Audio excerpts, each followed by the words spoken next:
Well, no, because we didn't know 2020 was going to happen Right, yet. so we skipped 2021. 2021 we did not do. Yeah. That is Because correct. in my spreadsheet for we did most not do one anticipated- for 21. That's right. Yeah, I So added this a is tab still for 9 then. 2021, but I just put a note in there that said we didn't do a list for 2021 because the pandemic shut movie theaters down and movies continually got delayed. So our list would have included the same movies of our 2020 lists. Pretty much. Yeah. It would have just been the same episode again, so what was the point? Yeah. Nearly. So, all right, yes, we got a year to make Nice. up, but... Oh, who did that? Was that Andy? Fuck you. I forgot about those.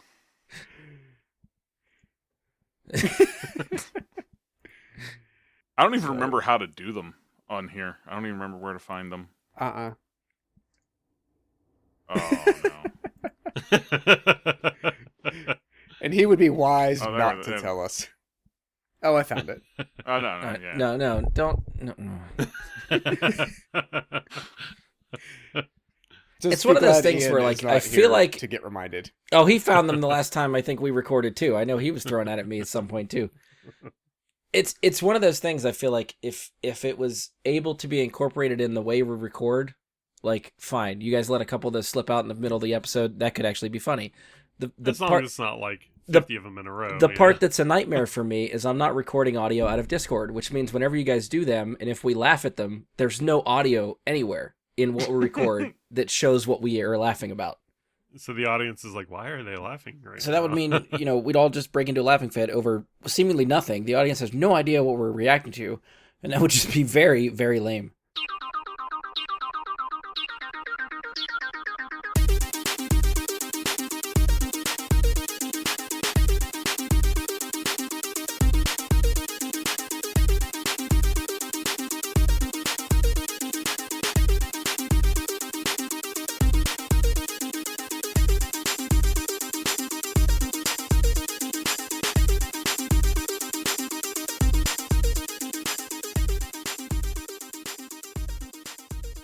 Hello and welcome to another episode of Brad Guy and His Super Friends. I'm your host, Brian Labick. Joining me for this episode is Andy Stoles, What's up, podcast people? Josh Zorich, Mr. Movie Slut. and Mike Bradley.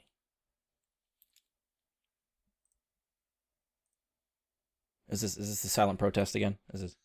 I'm just, I want us to have names, man. I like the intros. I still miss the intros. I mean, Josh gives himself an intro. But I mean, You just need a hook. Yeah. You got to come up with a gimmick. I'm not I mean, a gimmick guy. If we could just as easily keep Josh as the movie slut and just keep calling you a slut every time we get to there, if that helps. All right, do my intro again.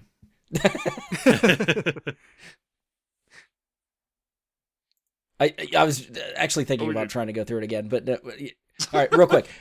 Let's see if I can figure out some. Everybody's favorite pirate, Andy Stoles. What's up, podcast people? Arr. Mr. Movie Slut, Josh Zorich.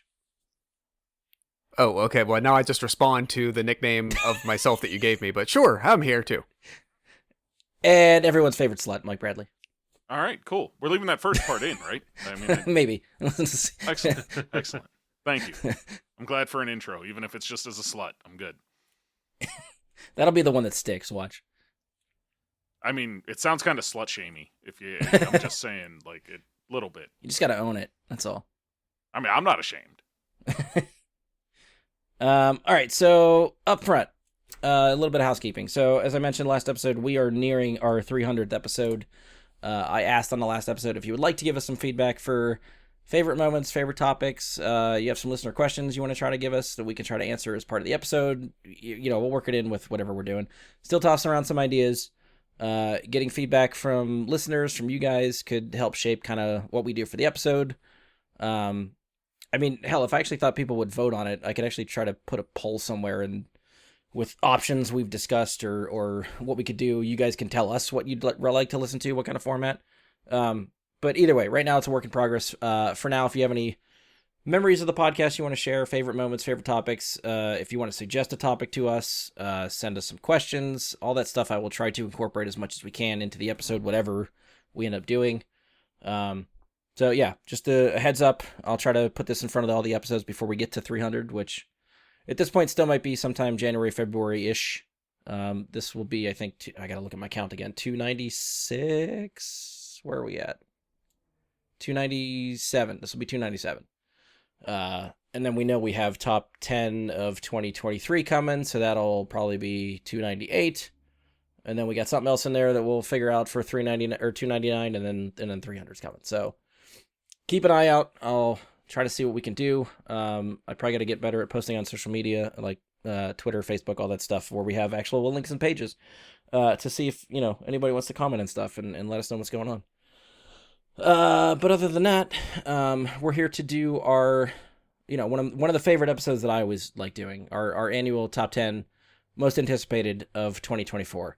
I had to go back because I couldn't remember what kind of format we did the last one we did, because we kept tweaking it and changing it up a little bit. We used to, try to go around and do everybody's 10 and then everybody's 9 and everybody's 8, and that seemed like it took a while. The infamous top 10 of whatever year that was, we did 4 hours worth of shit. So never again are we going to do that long of an episode for one of these list episodes. So I think what we settled on last year was to try to do one person's list at a time, but divide it up 5 at a time. So that's the plan we're going to try to stick with here. So once we get to someone's list, they're going to go through their few honorable mentions quickly. We'll do their 10 to 6, those 5 movies. We'll stop to talk about those 5. Go back for their 5 to 1. We'll talk about those 5, and then we'll go to the next person, rinse and repeat. So that will be our format for the episode. Hopefully we'll do this in under 3 hours, which I think can be done. So yeah, without further ado, I think we'll just get right into it. So we've selected Mike as our first victim. Yay! So, Mike, whenever you would like to start, give us your list. All right, so we're starting with honorable mentions here, and this one for me has to be an honorable mention because I know it's not going to be a good movie. I fully anticipate that, but I'm going to watch the hell out of it. Yes, Jason David Frank finally gets to put on the white uniform, even though this isn't a Power Rangers movie. Legend of the White Dragon. Yes, you heard me right. The Green Power Ranger is finally fulfilling that fantasy. It looks awesome for a stupid action movie. It should be fun.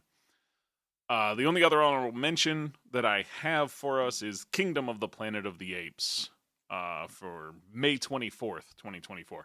Legend of the White Dragon, by the way, did not list a specific date. It just says 2024 when you look it up. But Quick Kingdom question. of the Planet of the Apes. Is the Legend of the White, is that a fan film or is it an actual? No, it's a film. It's a film completely unrelated to Power Rangers. It's not. Like, does it go into theaters or streaming somewhere? I'd be shocked if it far actually as I gets can distribution, tell- but like theatrical Yeah, distribution. Yeah, I assumed streaming service, but I feel like I've heard of the movie. I just wasn't aware that it was actually releasing. It says.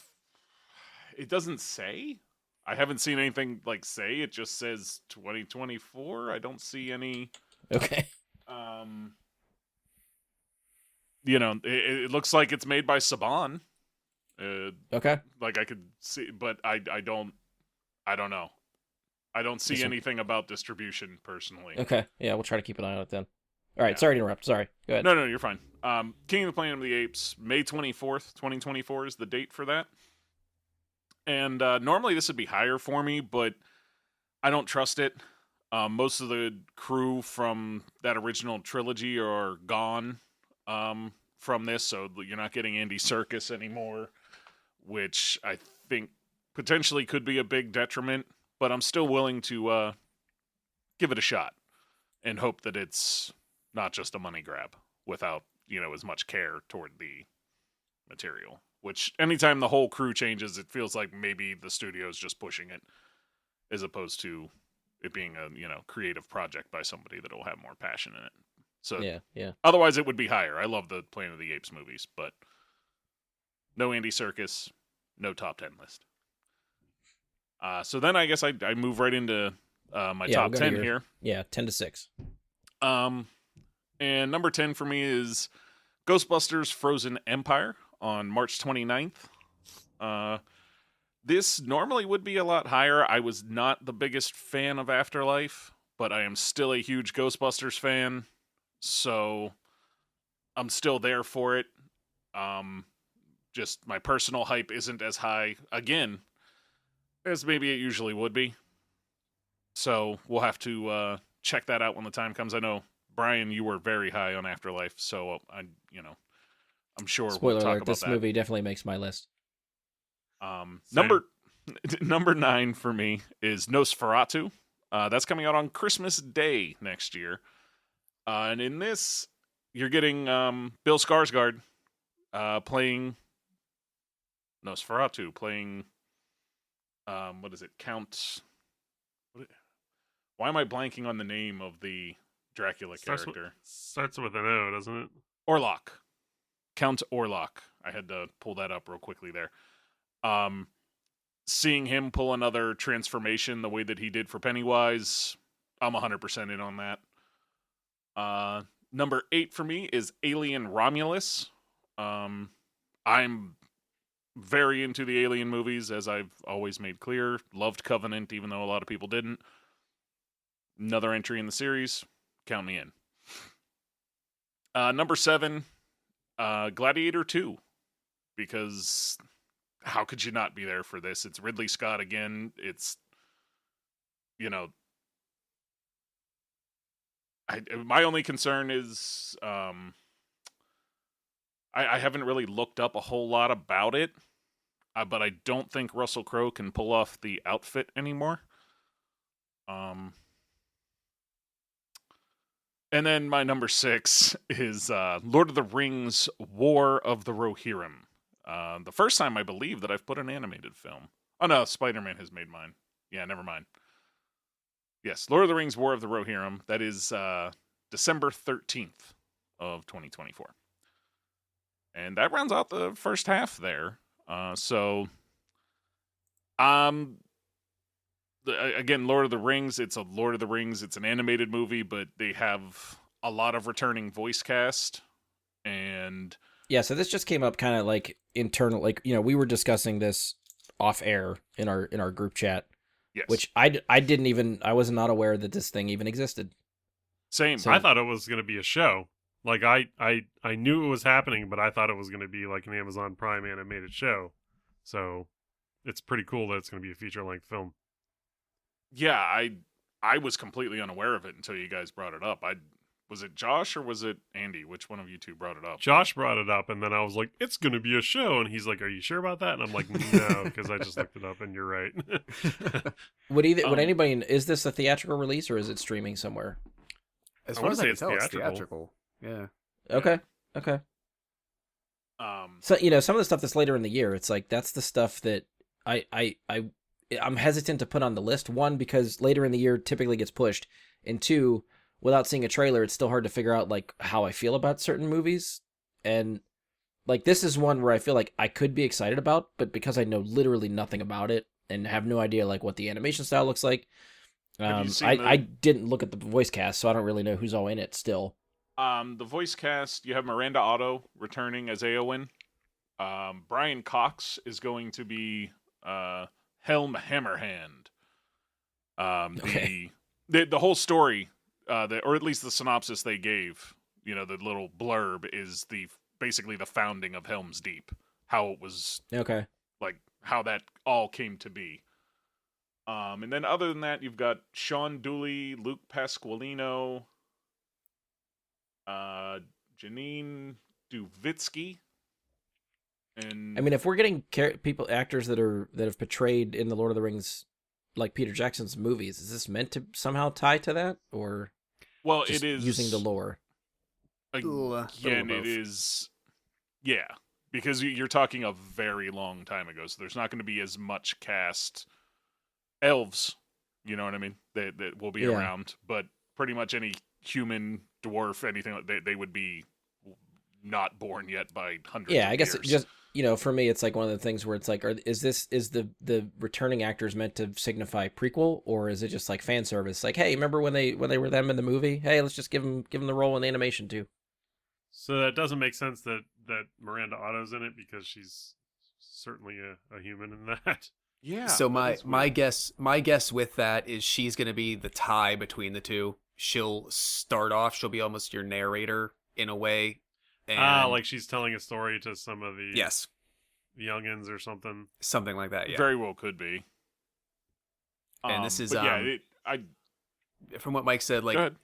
in the same way that I think the Rings of Power TV show was, like, thousands of years ago, this will be similar, but not nearly that long. Probably thinking maybe a few generations, couple hundred years at most. It says the lives of men hundreds. weren't that. Yeah, so like the lives of men and like average men were like what we think of as think of them as. So anywhere from maybe 500 to 1,000 years ago, just as an arbitrary number to throw out. But and Mike, we've talked about this when we get on Lord of the Rings stuff before, but I'm not aware of like any source material that like specifically even for like a chapter or two centered on anything like this. So I'm guessing this is like an estate and like creative team Yeah. kind of collaboration creation. That would be my guess. If I had to guess, is Helm Hammerhand ever mentioned by name? Probably. Yes. Yeah. So you mean like in the source? Yes. Yeah, that's what I mean. In the source, I don't recall. It's been a really long time since I read all of that, and it's possible that it's mentioned in passing. You know what I mean? Like, it's not. I don't remember any stories being told. But- The same. So maybe, but I don't recognize any of the other characters that are. There's only like 4 or 5 that are named in the voice cast. I don't, other than Aowen, I had never heard of them until I read that. So, Brian, do you but- remember in at the end of Two Towers, right before they bust back out of Helm's Deep to like ride the horses back through the forces of Mordor, King Theoden in his little speech of resolution says the horn of Helm Hammerhand will sound in the deep one last time. And then Oh, yeah, okay. Gimli pisses off, and then you see him climb up something and blow into a horn that's like made into the entire bedrock of the tower. Like that is the horn of Brian Cox's character. So that's who Okay, we're talking okay. about. It's probably like I'm guessing would didn't be a piece that king together. or a great general who ends up involved in the founding of Helm's Deep. the King of Rohan is what he. This little blurb has one sentence, and it names Helm Hammerhand the King of Rohan as founding Helm's Deep, and the story of how it happened is what we're gonna get here. As far as the So- others, I was gonna say, so this has nothing to do with the guy that did the fan fiction that tried to sue the Tolkien estate and he had all his shit, lost the case, and has to burn every copy of all his shit. I would say no. yeah, I Okay. would guess no. Good deal. As far as the other ones go, I mean, Gladiator 2, it's kind of hopefully going to be as good as the first one. I mean, again, this is another one we really don't have much to go on at this point, as far as I can tell.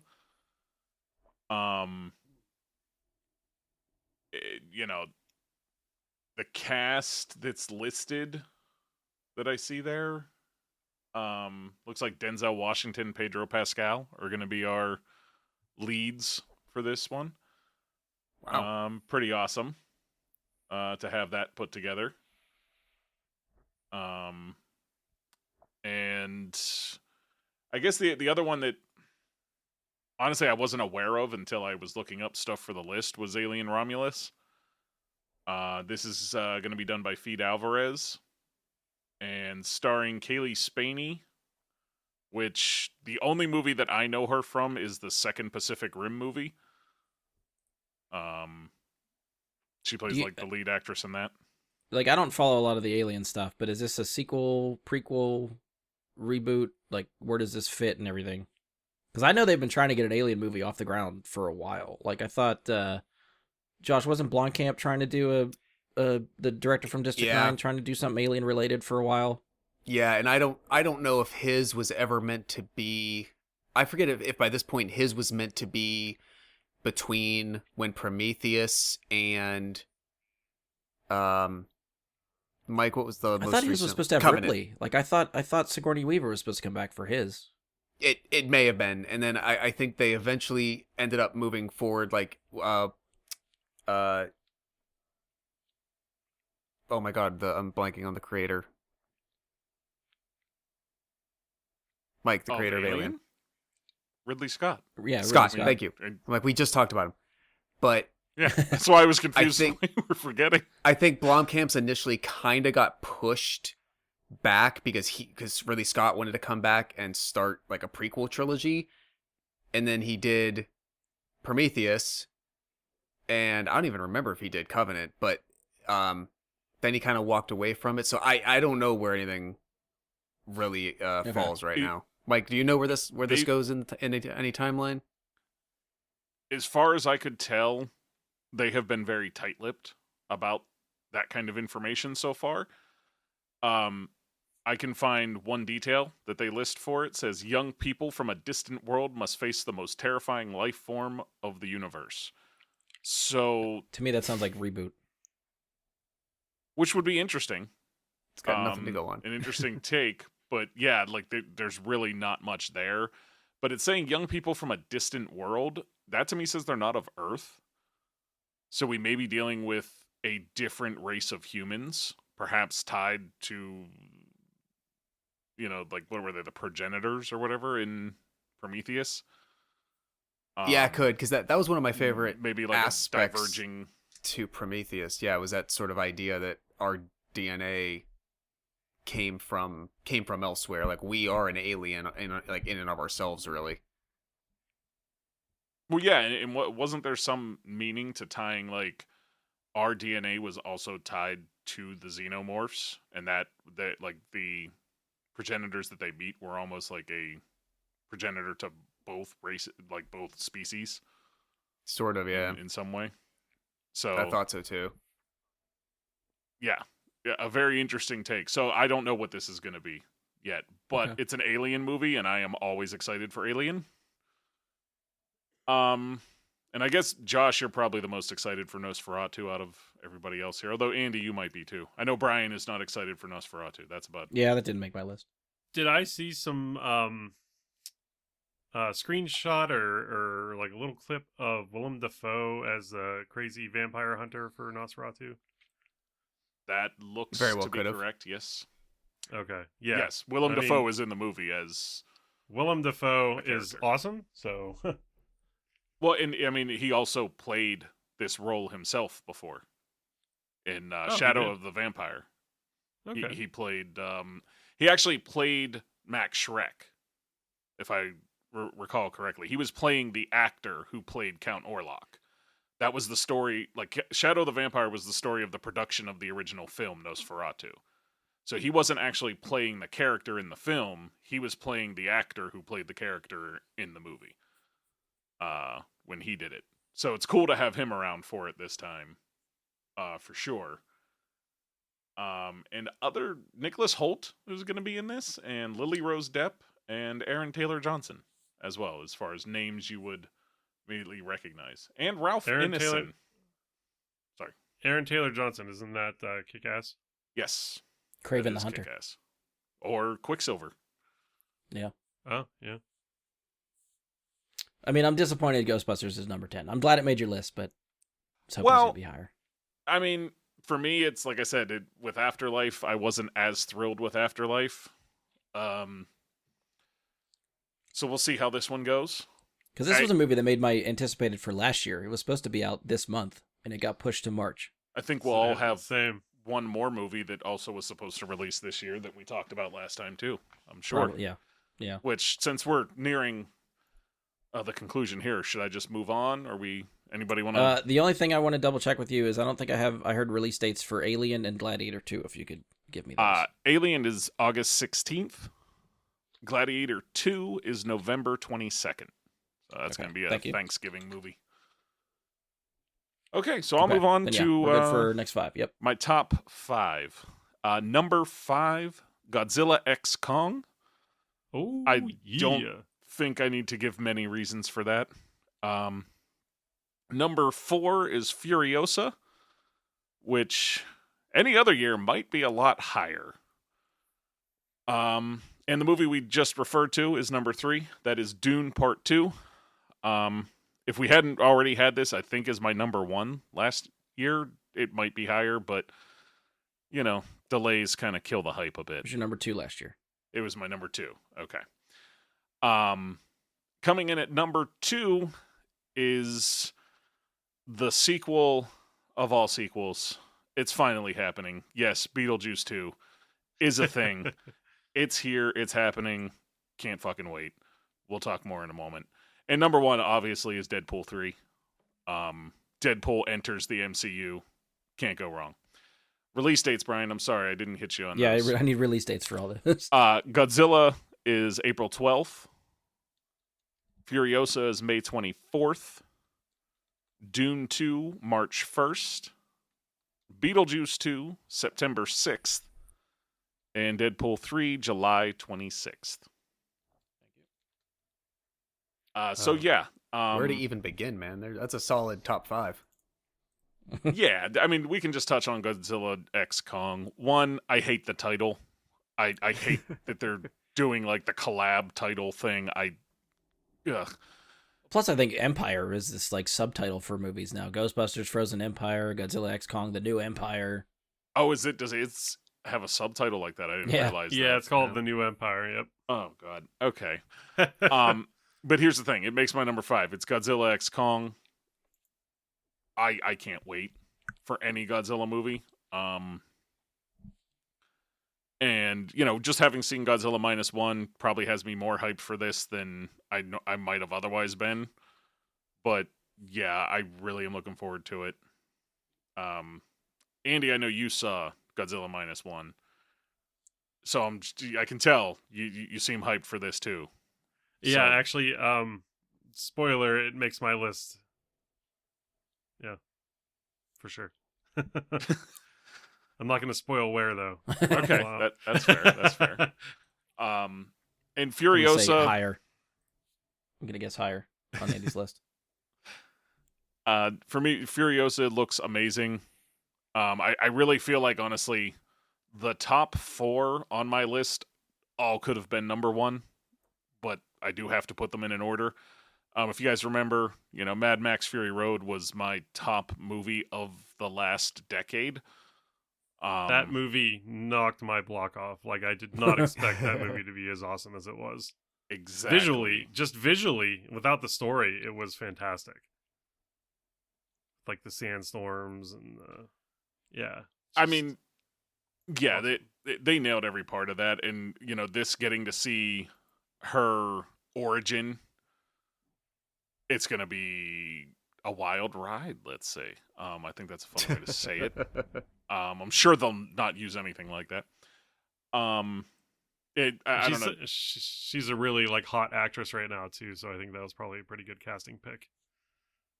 Yeah, and she's somebody that everybody's kind of using and stuff, Mm-hmm. and she looks enough the part to be a young Charlize Theron. Like it's not exactly close, but it's close enough that you're like you can suspend your disbelief on that. And I don't know.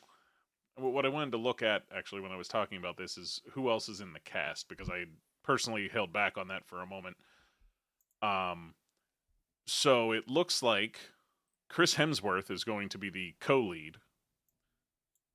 And Nathan Jones will be returning. I don't know if you guys remember Nathan Jones from Fury Road. His big moment leader? in that is where he... No, he's No. the lackey that drinks the human breast milk and tests it out for leader. Right. Nathan Jones is that giant dude. He's like 6'10" and jacked. He's enormous. He always plays a monster of some kind, like a gigantic person, like scary, I guess is the way. But other than that, I really don't recognize any names. In terms of returning, so they kind of spent a lot to get Chris Hemsworth and Anya Taylor-Joy. And then the rest are relative unknowns. So that's kind of interesting. And getting to hear Chris Hemsworth not have to use an accent of any kind, not have to alter his voice in any way, should be interesting. I don't know that I've ever heard that. I don't know that I've heard him just be Australian. So interesting. I love that George and then Miller Dune. can I also real quick say that George Miller Go is for still it, doing yeah. this? Like, I don't think he's done anything since Fury Road. Like, he's not, but he's been so committed to trying to make this happen. That He did 3,000 Years of Longing was the last thing he worked on, Oh, I I see wanted that to see now, that. okay. I never did. but So that was one- not as director. That was one in between, right? And then like he spent otherwise the last many years, almost 10 years trying to get this sequel made, and I'm glad that because he's like Ridley Scott type of age. I think Ridley Scott's a little older, but like he's almost 80. George Miller. yeah. And He's he's winding still down, cranking these but out. I mean, if you have a passion project like this, that's what makes it exciting to see, is that he really wants to make it, which means he has a story that he wants to tell. And that to me gets me excited for a movie. I think, as I said earlier about like not being as excited for Planet of the Apes because I can't tell whether or not that is or not.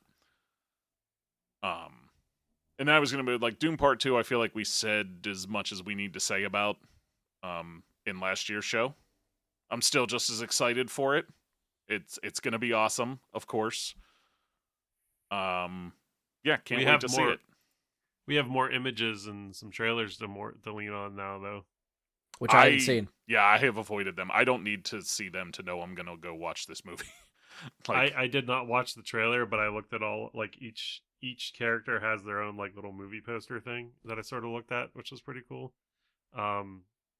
Austin, is his name Austin Butler? Looks like he's gonna be mhm. really cool looking in it. Nice. I have avoided like I don't usually do that, but in this case I have.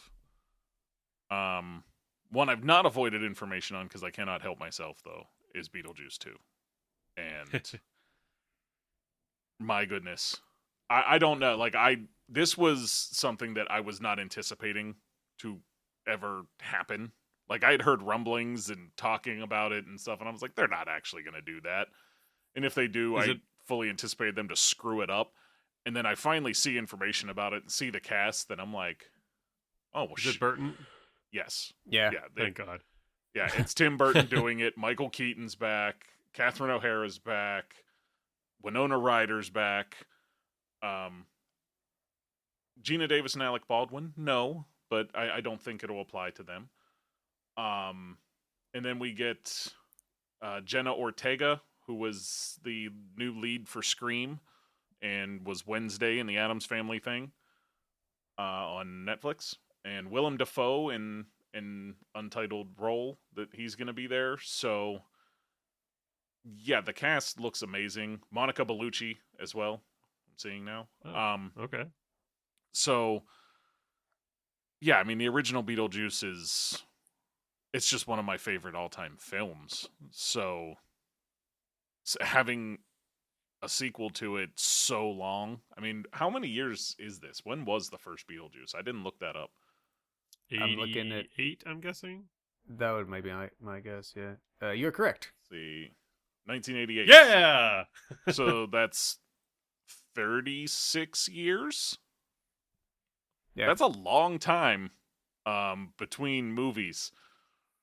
And to have 36 years in between and still have so much of the main part of the cast available and willing to come back and do it again, that's awesome.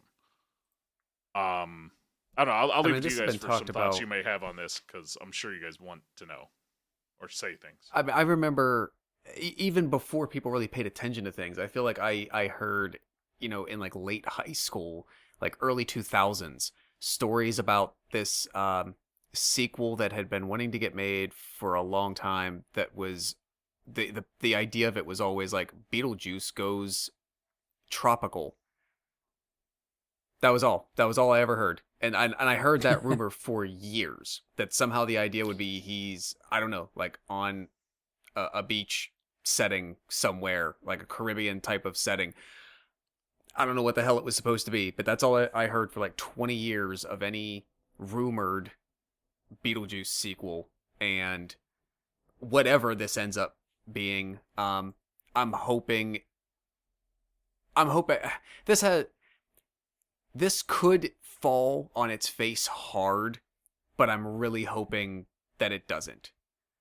I think Burton has a tendency to sometimes shoot himself in the foot with some things, but I don't think that Michael Keaton would agree to come back to do this after this long unless he felt confident in the information and impression he had ahead of time to really finally go forward with it. So I'm keeping my fingers crossed. And in relation to that, I actually have a quote here from Michael Keaton in 2014 saying that this was the only sequel he was interested in doing. So I wonder if that means that he had like been pitched an idea at that time that he was into, or it's the only one that he would entertain if given a good idea. Either way, I guess it means it sparked his interest enough and all his boxes were checked. Yeah. He's done a sequel with Burton before, and it ended up being pretty good, Batman 2. Mm-hmm. I'm looking forward to it. I mean, Brian, you haven't weighed in. Does this interest you? I know where you stand on Beetlejuice. Beetlejuice was never one of those things that really I got into, so I could take it or leave it. Like, I'd probably check it out just to see, because it's one of those, long-awaited sequel type of things, so I'd check it out. But did it make my list? No. That's fair.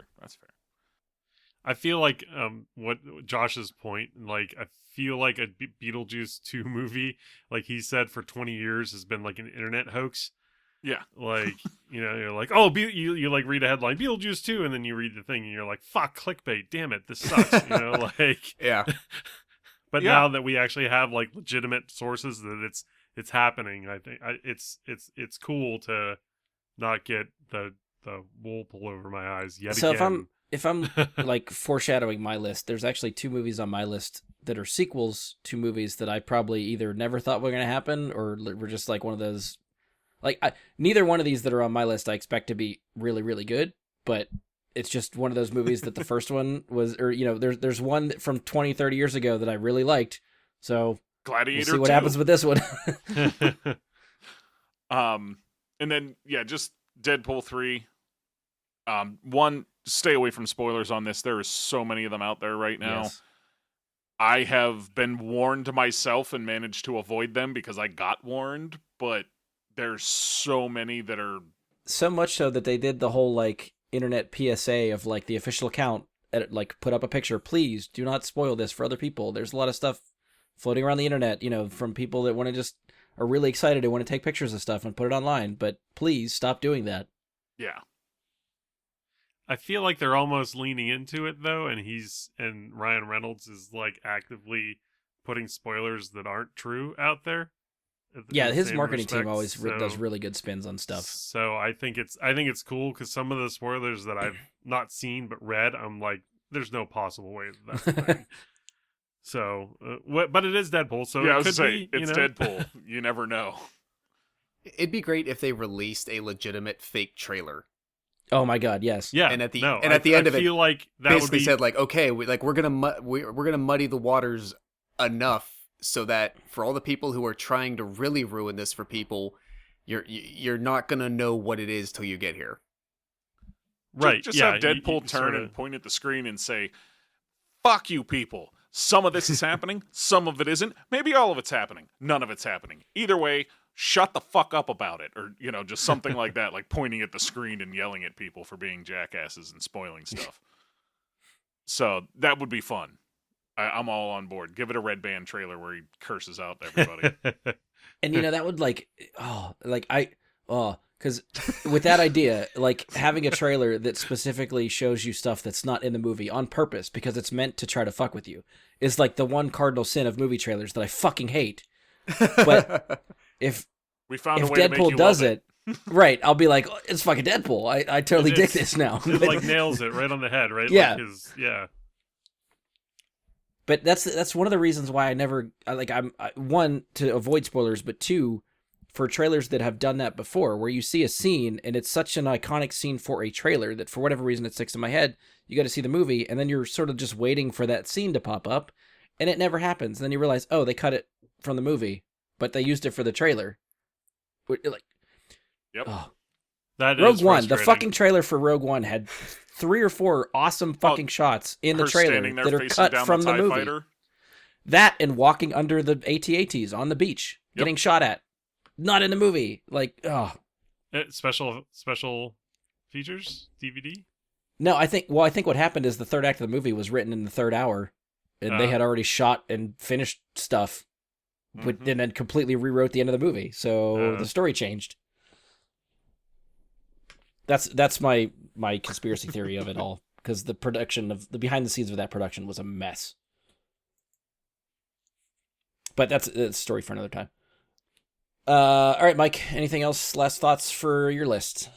That's my list, and I am. This spring is going to be kind of jam packed there for a bit. Yeah. Lots of April and May and March on my list there, so should be fun.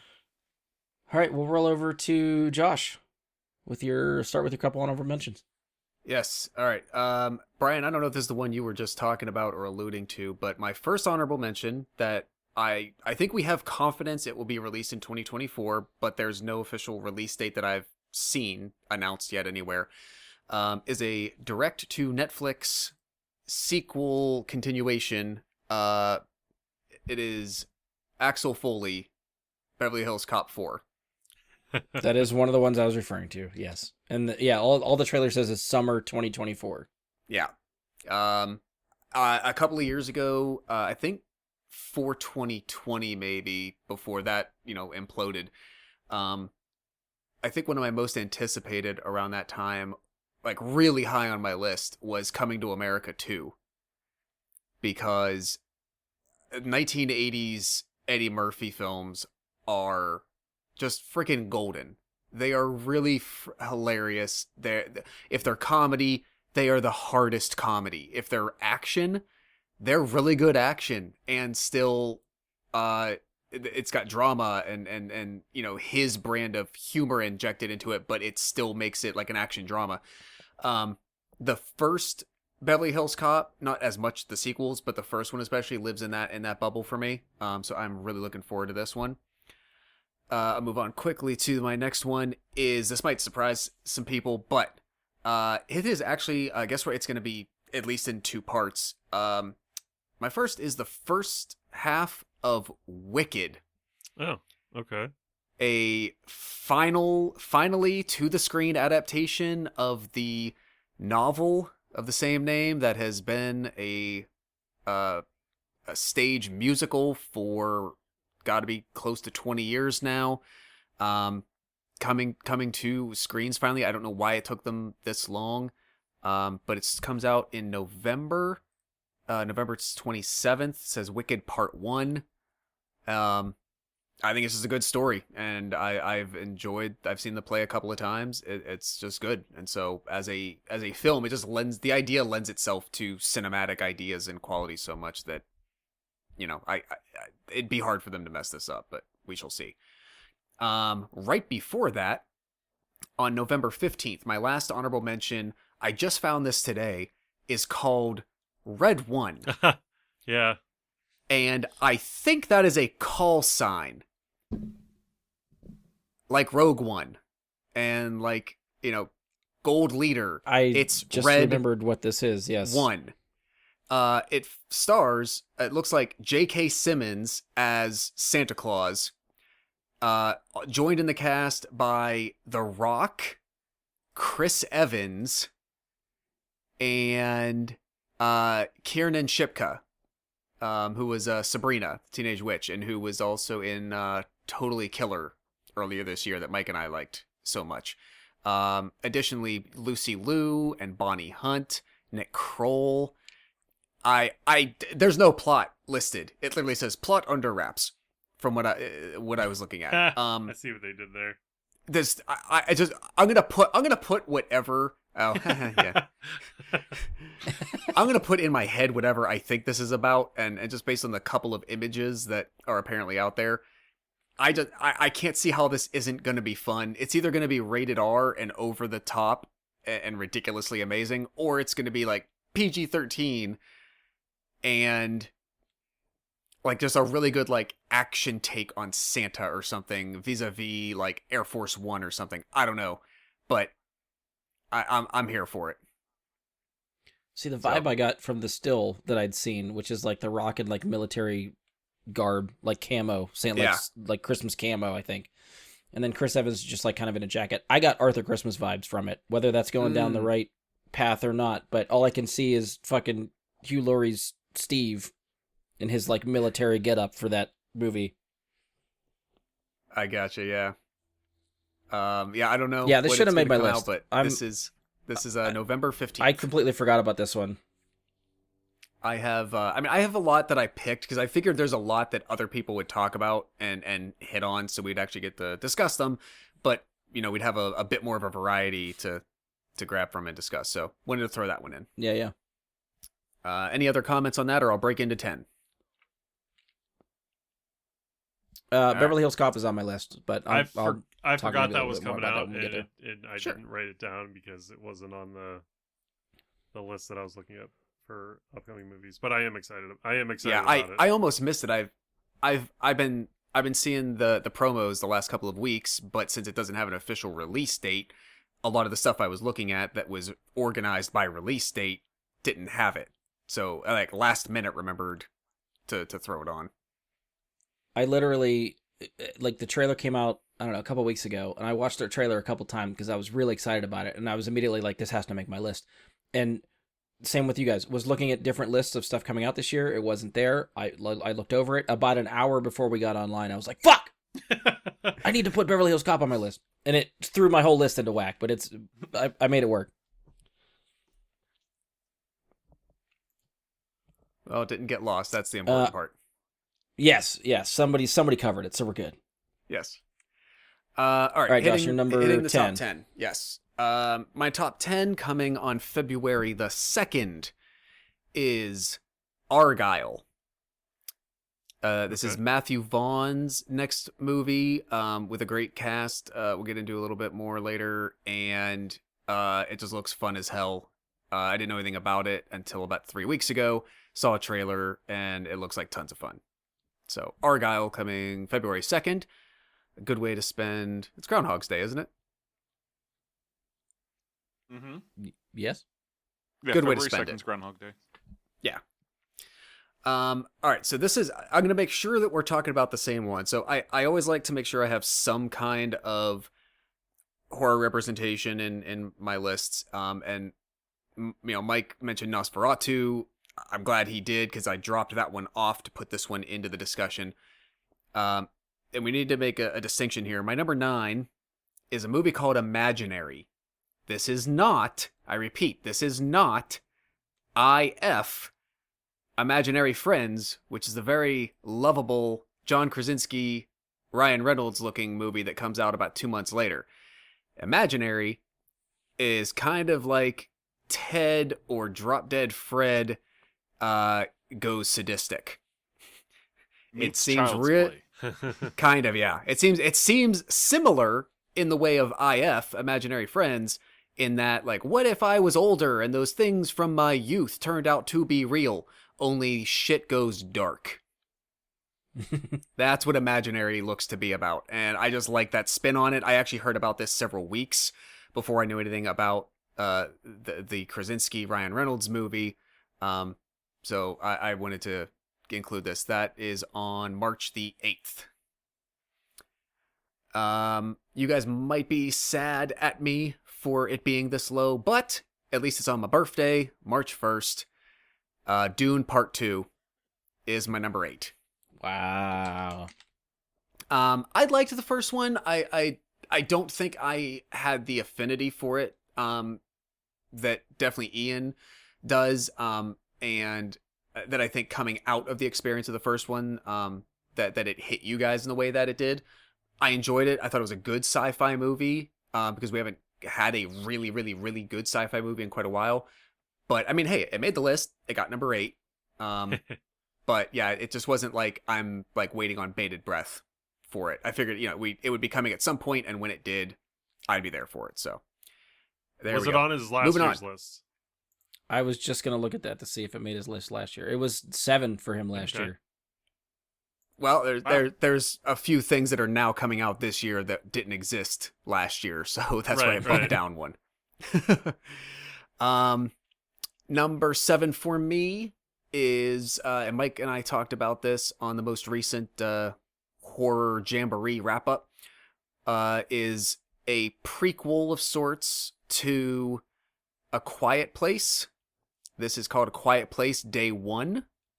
Okay. It comes out Yep. on June the 28th now. I think Mike and I previously said at that time we thought it would be out in early March, but it's now on June the 28th. I'll also revise. I think we said Imaginary at that time was going to be on February the 2nd, and that is no longer the case. That's now March 8th. To digress for a moment. But Quiet Place, Day 1, June 28th. It looks like some of the characters that get introduced or experienced in A Quiet Place Part 2 are going to be a part of this, but it's not really continuing the story of John Krasinski and Emily Blunt's wife. I'm sorry, Krasinski and Emily Blunt's family. This isn't like exploring anything more about them. It's other people, some of which were present in the other two films. So that's in the late June. And lastly, my number 6. I've been waiting for this. I think this idea is amazing. I'll just say it. It's Ballerina in the John Wick universe starring Ana de Armas. And it comes out on June the 7th. So my stuff is very concentrated. It's November, February, March, and June so far for my back end. Yeah, it is. Yep. So there's my first half. Is Ballerina going to be a theatrical release, or is it kind of like that show that had Mel Gibson in it? Oh, the Continental. Yeah. I believe it's far as I know, theatrical. this is It's a feature theatrical. film. Okay. Yeah. And thank you for mentioning that. So that I have a reason to say that this is directed by Len Wiseman, and I did not realize that until I looked it up today. Who's done several things, most notably for me. Is that the He Underworld? directed the first two director? Underworld movies and stayed on as a producer of the rest. He directed Live Free or Die Hard.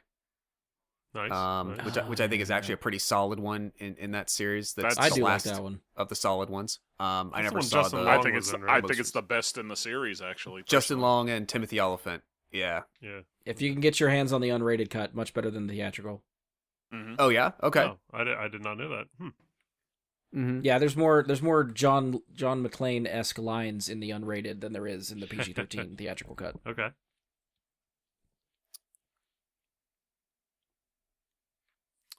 Other. What I was going to it- say about Ballerina yeah. for you is just the cast is impressive, but also makes me sad when I see that Lance Reddick is listed, so they must have filmed with him for this Oh yeah, he passed. done a bit. ahead of time. Yeah. Um, Because I think Ballerina has been delayed quite a bit, so I don't know how Yeah. much they like at what point in the past they actually started production.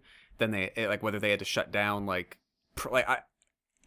I think originally this. I was know it's something that's been slated talked to be about out, for like- years, so it's been a Yeah, while. exactly. And then John Wick 4 got pushed back because of COVID and other things. So, yeah, we'll see what happens. Like some of the tangential characters from that world, like Lance Reddick's character or Ian McShane, like I don't know how much they're gonna appear or influence it, but I see Norman Reedus is listed in this and Gabriel Byrne. Ooh, he's a So good actor. I like him. I'm more excited about that. Like if there's a few characters that weren't entirely pillars of the trilogy or the quadrilogy really at this point, but who can pop in and play a little role. I'm interested in that. That could be fun, but I kind of want them to do like expanded universe in this. Like I want to see like another adventure, another side, someone else's path and struggles. And I think we've had 4 movies of John Wick versus the structure, right? And would like give us something else. That's what I want to see. I saw the movie on the list and didn't click on it simply because it was called Ballerina. So I immediately assumed it was about like dancing or something. So I couldn't. Click It on only all caught the my eye movies, because so I sort of I knew to look out for it. was using the titles to differentiate if I wanted to click on it or not. Yeah.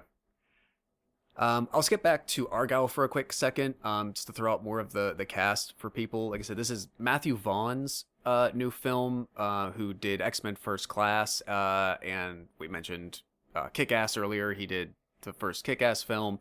He also did Kingsman. both the first two Kingsman films. Oh, those were But good. so in this cast, he has some returning Matthew Vaughn alumni. Sophia Botella is in for this, but we also get Henry Cavill as our seeming lead. Catherine O'Hara. I don't know this. This is a singer, right? I don't know how to say her name. Dua Lipa? Lipa? Dua Lipa. Sure. Couldn't tell you anything about her, but I just recognize the name. But Bryce Dallas Howard, Samuel L. Jackson, John Cena, Sam Rockwell, Bryan Cranston. He puts a good cast together, and I think he has a good enough reputation that I think people want to work with him. I wouldn't be shocked. So I'm really excited to see what comes out of this. Yeah, Argo made my list as well. Well, Nice. I'll tell you, spoiler alert, it became an honorable mention because I had to make room for Beverly Hills Cop, but it was in my top 10. This was one that I feel like I saw a trailer for, I don't know, a month or month and a half ago. And once I saw the cast and sort of like, I don't know, the spy thriller kind of tongue-in-cheek tone they're going for with Matthew Vaughn, I was like, yeah, I could get into this. So I'm excited for this one too. It looks fun. It does. I've seen the trailer a few times, and it definitely looks fun. The cat looks like it's a pretty awesome. Yeah. With like the Kingsman movies especially too, I think his ability to shoot things in a very interesting way and just create creative looking sequences Yeah. in a very untraditional manner. Like I said, I don't really understand the plot of this entirely. I don't know if it's a period I don't think you're piece, supposed if it to. just looks, if it's like supposed to purposely be ambiguously set, both in time, in terms of time and place. But yeah, I'm looking forward to this one. This one, maybe more than any other on my entire list, I'm glad that I don't have to wait very long for. Everything else is a little bit further in the year, especially my 1 through 5. So this hits February 2nd. So there's not much waiting for this one. Yeah. It's sort of, the trailer threw like Romancing the Stone vibes at me. I don't know if Oh, anybody's yeah, ever yeah. seen those Okay. movies. Yeah.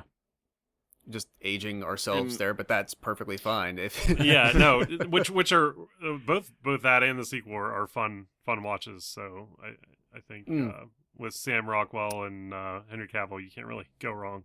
So yeah, And there's a it lot of definitely gave off a actors in bit of this. the. I'm sorry, Mike. Go ahead.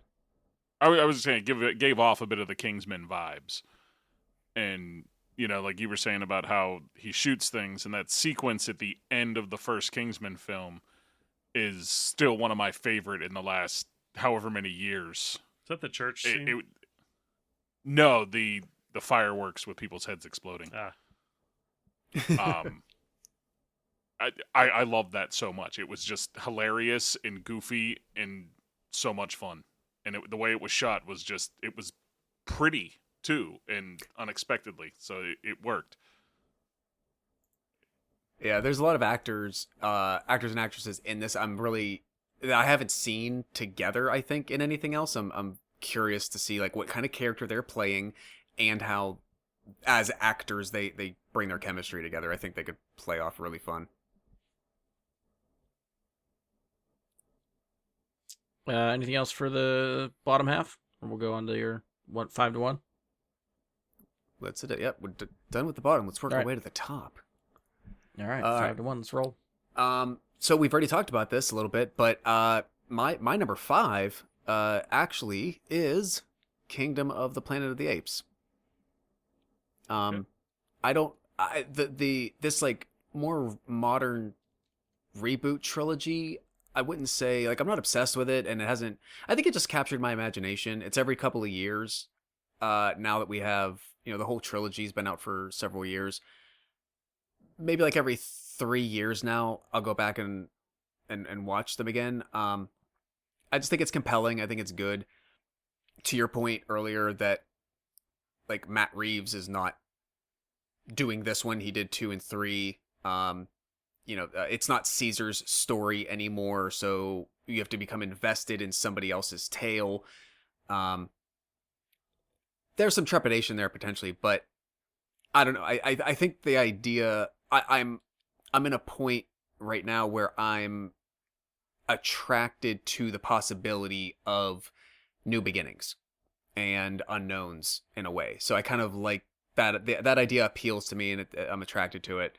So sort of starting fresh in a way from an established point, continuing off where that story left.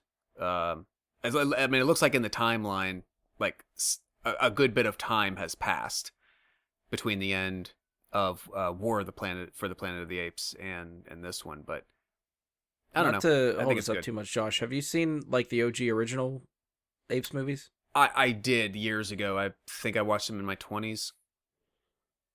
Okay, like I never have, but like just from pop culture references and stuff, I feel like the most recent trilogy builds up to set up basically the original movies, right? But Pretty this much. one, Kingdom of the Planet of the Apes, from the trailer, I feel like is the remake of the OG. More reminiscent of just what you walked into with those original films. I'd agree. Okay, yeah. if I had to guess from what I've seen in the trailer, this looks like it sets up the original movie. Okay. You could almost This looks have like a leap it off could point. lead into Just some of the like iconography, I think, in the trailer is much more reminiscent of what the OG movies look like. right, and I think what they're leading to with all of this, because this is another trilogy that they have announced, like a second trilogy, is we'll get Kingdom of the Planet of the Apes, something of the Planet of the Apes, and then I actually think they're going to end it with Planet of the Apes. Where like the last movie will just be Planet of the Apes and be kind of a retelling of the original in some way, shape, or form. Like we went through all of this. This is how we got there, and now we're there. Mark Wahlberg, the original, totally. Well, what is this? Like a Planet of the Apes? I think he says that. That's definitely a direct quote. Yep. It So might be I'll- actually that movie. So Spoilers. We've already talked about the rest of my 4 as well. But we'll go through them anyway. Number 4 is The Lord of the Rings, The War of the Rohirrim, on December 13th. I'm so excited for that.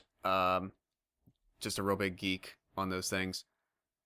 And as we hit number 3, which is Furiosa, a Mad Max saga for me, I'm going to point out that as of now, Furiosa and Planet of the Apes are both set to come out the same day. Memorial Day weekend, May 24th. So, on the one hand, that could be a really good weekend at the movies. It also feels like a bit of a throwback to me where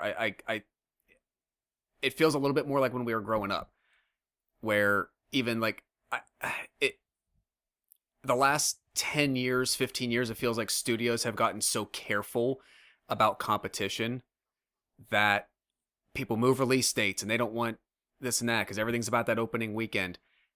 If these are both coming out and it's just more like the perfect slot for this is the opening of summer and they're throwing it in there, then good. You know what? Maybe it'll get more people like kind of spending a little bit of time at the movies that holiday weekend, but doesn't matter to me because I'll see them both. thank Barbenheimer. That can be this year's Barbenheimer. Yeah, I hope so. I don't know we need what you would something- call it. I know. Yeah. I was just looking at that, trying to think of the name, and I couldn't think of the nickname. Yeah, like the Fury of the Planet of the Apes. And that's all I got. I don't. Furious Apes, They're tough to mash together. Mad Max Kingdom. I don't know. Furious Ape sounds like a Fast and the Furious spinoff. Yeah, I would Dude, watch the hell out of that. You just will get spoiled me. Fast 12. Like, that's where they go, is Planet of the Apes. They had to go somewhere. They already went to space. They go to Planet of the Apes in 12. You give me that, Brian, and I will come with you opening day. I mean, Warner Brothers is just like unloading IP, right? So they can give it to Universal to make that crossover. Hear that, Justin Lin? Do it. Yeah. Justin Lin doesn't want to set foot on a fucking Fast and Furious set anymore. He's done. Now, I'm going to pause here for a quick moment before I unveil my 2-in-1 because I've been re-listening and I've been revisiting some prior episodes, just like kill some driving time in my life, and I realized in the last year or two there were instances where Mike and I had either exact or like flip-flopped anticipated lists. I think I don't know if we had flopped favorites, but one year specifically, I think it was The Unbearable Weight of Massive Talent and Jackass. One of us had it at 10 and the other 9, and the other was flip-flopped. And those are like the movies we were looking forward to 2022, I think. He and I are 2022, yep. He and I are simpatico on this. Number 2, Beetlejuice 2. Absolutely, for all the reasons we've already said. Again, September 6th for that. I'm guessing that will be... Will that be... No, that won't be Labor Day weekend, because Labor Day should be the 2nd. So the weekend after Labor Day, opening up September. But I don't see how Deadpool 3 can't be number 1. It's the only MCU film, at least, being released all year long. We know we're getting Echo the series right here at the beginning of January as like a full series dump. I don't remember if we have release dates or even like confirmations that they're still definitely going to release other series throughout the year, or whether they're getting pushed again, but it's the only theatrical Marvel MCU adjacent film, and it's goddamn Deadpool 3. And how is it not going to be like the most cathartic, joyous exercise in fun and just like extermination and sarcasm? I don't. And I bringing will an R-rated film into the MCU. Finally, right? I don't care. We've talked about this at length, especially like on our recent The Marvels review. For me personally, I don't really care if Deadpool 3 does much or anything for the trajectory of the MCU as far as story. I'm just looking for fun. I really, really am. I wasn't necessarily in the bag for this as my number 1 just because it is Deadpool. Like, I don't think Deadpool 2 was my number 1 in 2018. Well, no, it couldn't have been because Infinity War was that released that year, but it was gonna be high, but I think it's just gonna be an escape. And there's gonna be, I can't imagine there will be an agenda. There won't be, it'll be sort of like what I feel is like a kickback to just blind movie entertainment that we don't get in as much of a concentration as we used to. And there's the only reason that I'm bummed about this is the 2 union strikes did result in this getting pushed back even further. I think right before the strikes, this was supposed to be an early May release, and now it's at the end of July. It's an okay thing that I'll trade for those folks getting better conditions on their livelihood. That's fine. But just bummed that we got to wait a little bit longer for Joy. Yeah. Anybody got anything to add for top 5 for Josh? I know we already sort of covered most of those. Yeah, I've said pretty much everything I need to say about them. Like I said, getting an R-rated movie into the MCU is going to be fun. I'm looking forward to seeing how Disney handles that. and seeing if it's willing to go as far as the first couple movies were in being in its absurdism and violence and so on and so forth. Are they willing to keep that, or are they going to that's my only, like, I guess, hesitation is Disney saying, like, well, you got to pull back the reins a bit. We are Disney or something, and that would disappoint me greatly. But I don't think they'll do that. I think they've seen the success that Deadpool has had already, and they're going to say, we shouldn't fuck with it.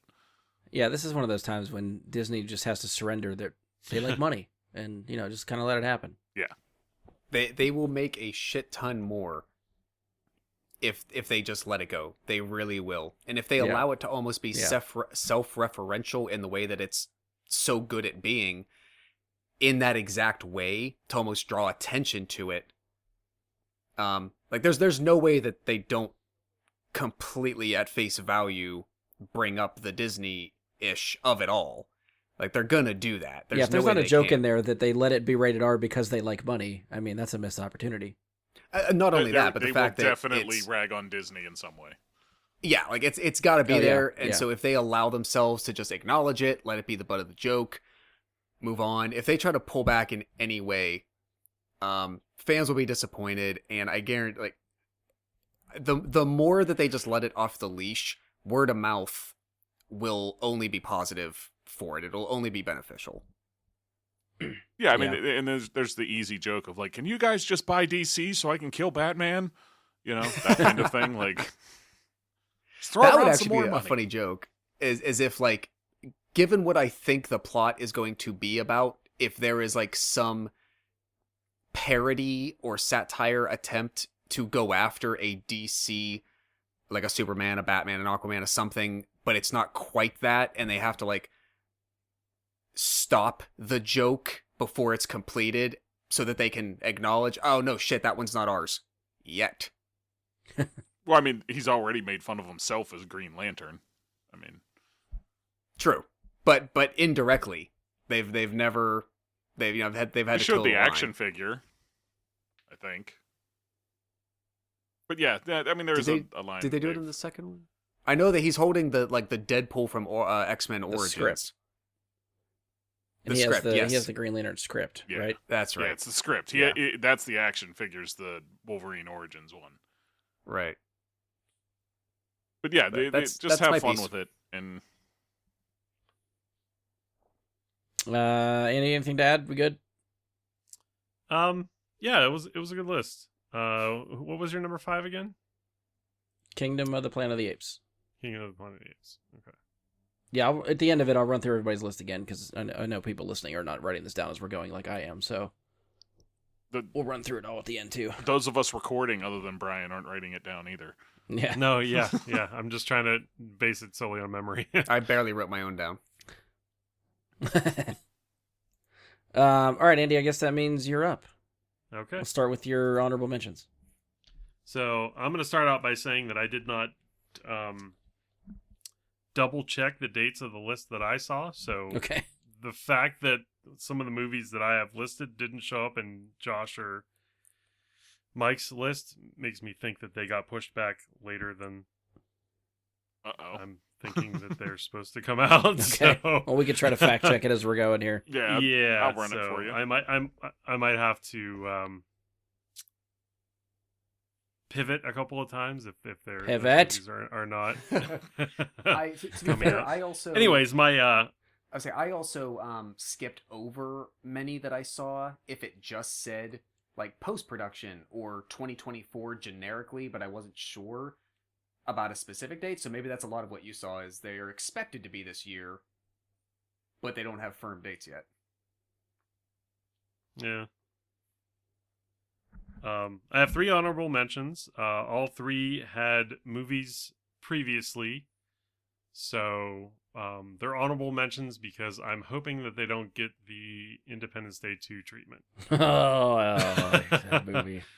So, first honorable mention is a release date of 7/19 is Twisters, Mhm.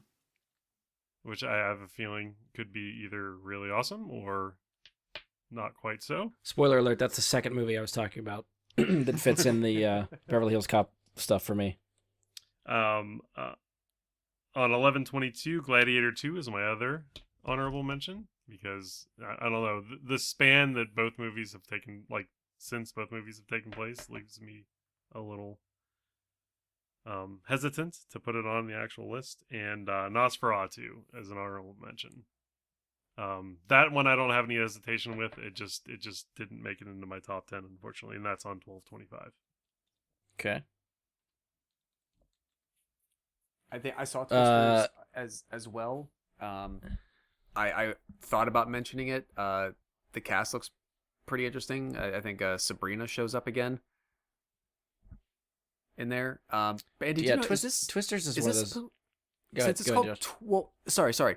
Since it's called Twisters, is it in any way supposed to be a sequel? And if so, do we think that matters, or do we think this is just a straight remake? Or It is supposed to be a sequel. I thought it was supposed to be a sequel. Yeah. How it ties to the original, I don't know. But it currently says an update to the 1996 film. Oh, so it's a remake? I don't know. Maybe that's a new term that Hollywood's going with, is update. And we'll have to see meaning what it sequel, means. but ties nothing into the original. Yes, that would make sense.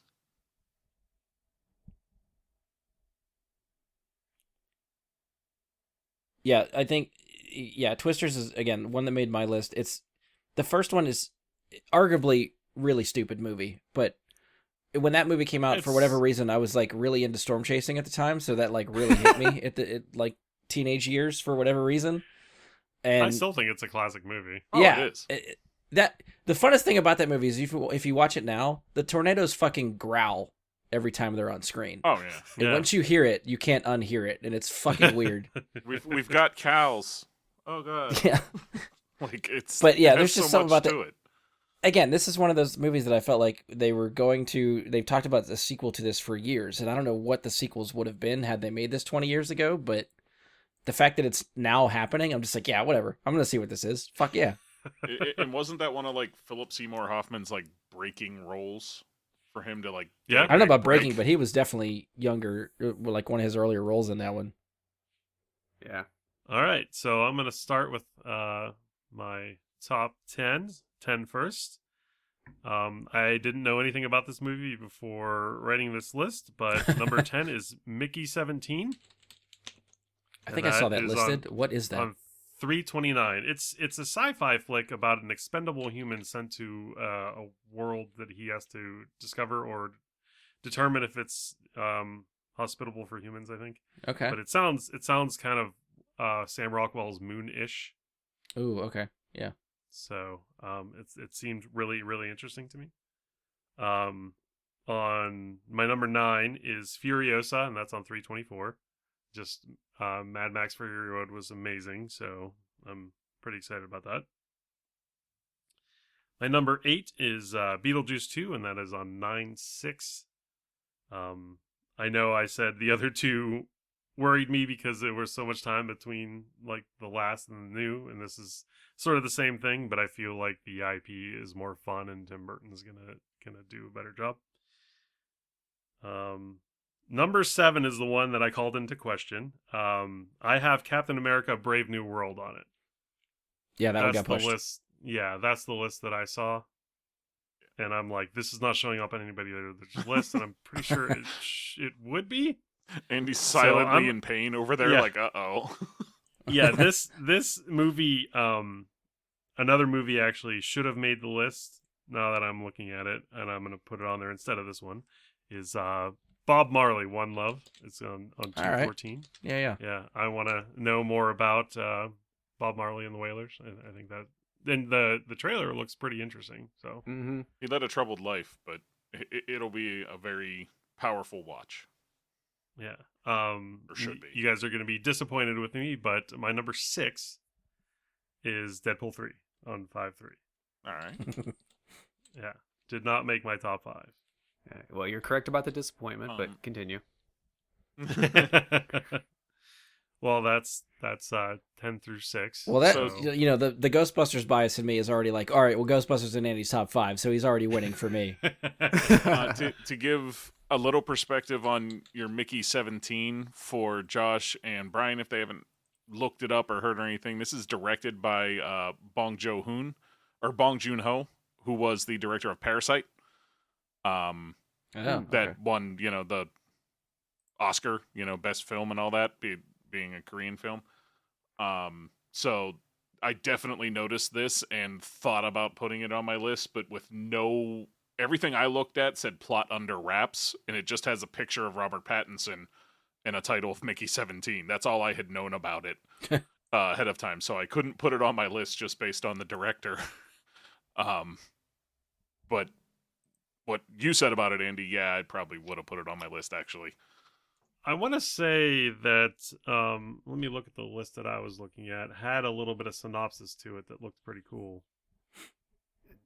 While you're doing that, I can grab some of the other cast. It's saying, it looks like Robert Pattinson is the lead, but it includes Mark Ruffalo, Stephen Yeun, Toni Collette. Yeah, it looks pretty solid. I'll be interested to see, because I've only seen Parasite from this director, and obviously Parasite was damn good. So the synopsis on the site that I was on says it's a disposable employee on a human expedition sent to colonize world Niflheim. And then the plot is an expendable person. That opens a whole can an of expendable worms. person is sent to the most dangerous, even suicidal jobs. When an expendable dies, a new body is regenerated with most of the memories intact. Essentially, Mickey 17 is the 17th iteration of an expendable who is undergoing an existential identity crisis while trying to keep his successor's regeneration a secret and negotiating with the planet's native species on a dangerous trip to colonize a new ice world. I almost feel like that synopsis gives away the twist of the movie. Sorry if I just spoiled it for you guys, but no, that's a fault of whoever the fuck wrote that. Like, that's too much.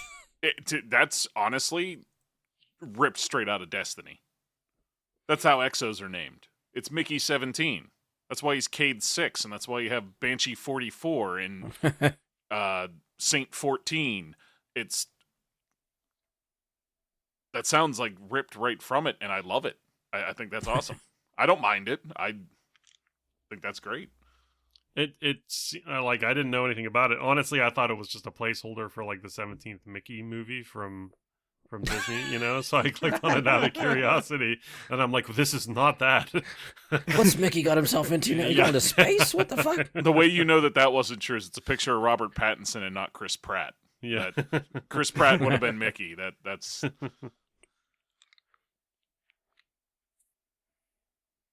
I'm happy for some of those other wild cards that you threw in there. Bob Marley made my calendar for the year. I had debated maybe in honorable mentions, but I like the actor who's taken on that role. I think he was most recently that I saw him in was in Secret Invasion. But when I think of that Barbie dude, too. He is. Yeah, he's the villain. What's he in? Secret Invasion. He's one of the Kens. Oh, he's and he's in Barbie. He's one of the Kens. Yeah. But he's also in this really, really good movie called One Night in Miami, which is a film adaptation of a play about Malcolm X. I'd have to find the other characters, but it's this fictitious idea of these prominent black men intersecting each other for one evening in Miami in the the 60s at some point, but it's really, really well done. But yeah, he's a really good actor. I'm interested to see him in this role. Yeah, and for me personally, those kind of movies are ones that I generally don't go to the theater for, that I like to watch at home where I can focus more. Where there's a lot of information heavy things going on. Like Oppenheimer, I didn't really want to see in a theater. I wanted to watch that at home where I could take it all in better the first time, which I'm still waiting to do, unfortunately. But this will be the same for me. I will absolutely watch this when I can watch it at home. And it looks like it's going to be a really good movie. I'm a sucker for biopics, so it didn't make my list, but it's definitely one that was on my radar and one that I'd like to check out at some point. Yeah, for sure. I saw the Queen movie, which I really liked, but I never ended up seeing the Elton John movie. which I Ooh, regret that's not good. seeing. That was good too. And I Yeah. heard that was also very good. So I feel like Yeah. this is sort of in the same vein, but I feel like he's got more in the realm of like actual crime drama in his life, like more of a thriller kind of drama in his. Yeah. Well, yeah, I mean, between the three, like as recent movies like that, his life ends, more tragically than even Freddy's. So it's something where, Elton John at least is still around. Right. He had his troubles and everything, but not lessening his experience at all. You're still alive, so that's something. But as far as the movies go, I love both of those ones. Taron Egerton doing, like, actually singing is what really made the Elton John movie for me. And I don't know how much this one's going to focus on the music, though. I feel like it's more about his life and the Yeah. Although I think, obviously, especially of those examples, Marley is more inextricably, almost on purpose, due to what he wanted, tied to his own history and his country's history and a social movement. Yes. That's where it intersects everything. So I think it's hard to divorce the music that he created from sort of why he was creating it. It's his in the way that Elvis's was his and Elton John's was his and Queen's was theirs. But they were musicians and they had their own personal battles and whatnot. But Marley's like in the middle of, He's an activist.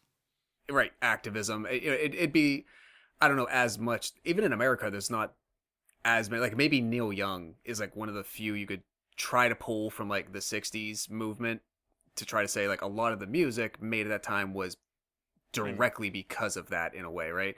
So like the Bob songs will never be disassociated from the point of them being made. And I think Marley is the same way. So his biopic is inextricably going to be all the time. It's going to be about the music, but the reason the music exists is because of what his life was like and where he was living and what was going on there. Yeah, and what I was saying is in terms of like that, I would compare him to Bob Dylan. Kind of, Yes. in my own mind. Like, I think in terms of like weight that they carried and what they did. Good comparison. But Beetlejuice 2, I'm excited about, especially with Jenna Ortega on the cast. I think that was a really cool ad on Tim Burton's part, just because I feel like she's today's Winona Ryder. kind of, yeah. Yeah, and the whole like goth scene. Definitely. But if you guys are ready, I will go to my top 5. Yep. Do it. Let's do Go it. for it. Do it. All right, number 5 in the exact same placement that Mike had: Godzilla X Kong: The New Empire on 4/12. Just I'm a sucker for Godzilla. Don't really care too much about Kong, but Godzilla's in it, so I'm in. Number 4, I have Dune Part 2 on 3/1. Been excited about that since last year, which my ranking was 5, so it actually went up a tick There you go. for mine. Number 3 is my Lord of the Rings: The War of the Rohirrim, and that is on 12/13. Just anything Lord of the Rings, give me more. I will, digest all of that.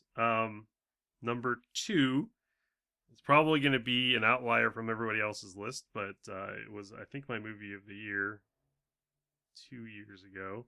It's the Joker Folie et Deux, and that is on 10/4. I think it's really cool that they're doing a sequel to it, and that it is 100% a different take on everything. I believe this is going to be a musical with, what's her name? Lady Gaga. Yes, thank you, the Gogs. The Gogs. Yeah, I was super impressed by the first one, so I'm really excited about the second one. And I think she's a decent actress in the American Horror Stories and the movie roles that she had, that I think she can hold up her own as Harley Quinn. And then number one, it was number one from last year, so it's hard to not say it's number one for this year. This year we actually have the subtitle for it. Last year I just had it listed as Afterlife 2. So this year it's Ghostbusters Frozen Empire, and that's on 3/29. Way to represent, Andy. I love it. Afterlife,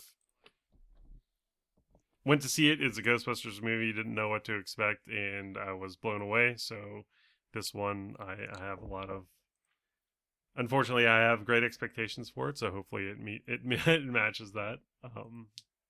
That's kind of where I'm playing. I'm so excited that it has the potential to undersell. Yeah, I think that's what happened God to damn me it. for Afterlife. I have to. See, My expectations were so high. That I did not have high expectations for it because of like the SNL Ghostbusters movie. That, I which I didn't hate. It wasn't. Out of the three movies, is my least favorite. But Yeah. this one really surprised me, and I thought it brought a lot of heart, and I like the passing of the torch to it. Yeah. So. Oh, that was my list. Nice. I feel like Josh and Mike, I'm actually a little bit surprised Joker didn't make your lists at all, even honorable mention. I'm one of the few people that feels like the first one was really overrated. Okay.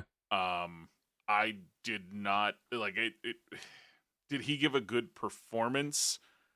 Perhaps. I thought he was a bit over the top. I thought it was a bit trying too hard. Like, I don't know. It was really trying to be what it was. And I felt like there's a nail and you're hitting it on the head, but, you're using a 10-ton mallet to do it. And I that's why I couldn't go for it. It didn't work for me. Okay. This one does interest me, though, being a musical and stuff like that. I think lends an interesting twist on it that still has my attention, even though I didn't enjoy the first one. Yeah. Josh, how did you feel about the first one? Because maybe I'm just thinking you guys thought more highly of the first one. I'm probably kind of in line with that a bit. I just pulled up my 2019 notes. It was on the calendar. I saw it in theaters. It didn't make my favorites. I didn't even mention. Looks like I didn't even mention it in like honorable mentions or anything. I saw it. I don't think it was bad. It was just, I don't know that you needed a 2-hour movie to do what they did. I think you could have done that with like a 45-minute animated movie to do Okay. the take on the character in that way. From an acting perspective, big accomplishment for Joaquin Phoenix as a real living person to do what he did. It's not taking away anything there, but I haven't seen it since. I think it's really heavy, and I just haven't cared to sort of re-experience that.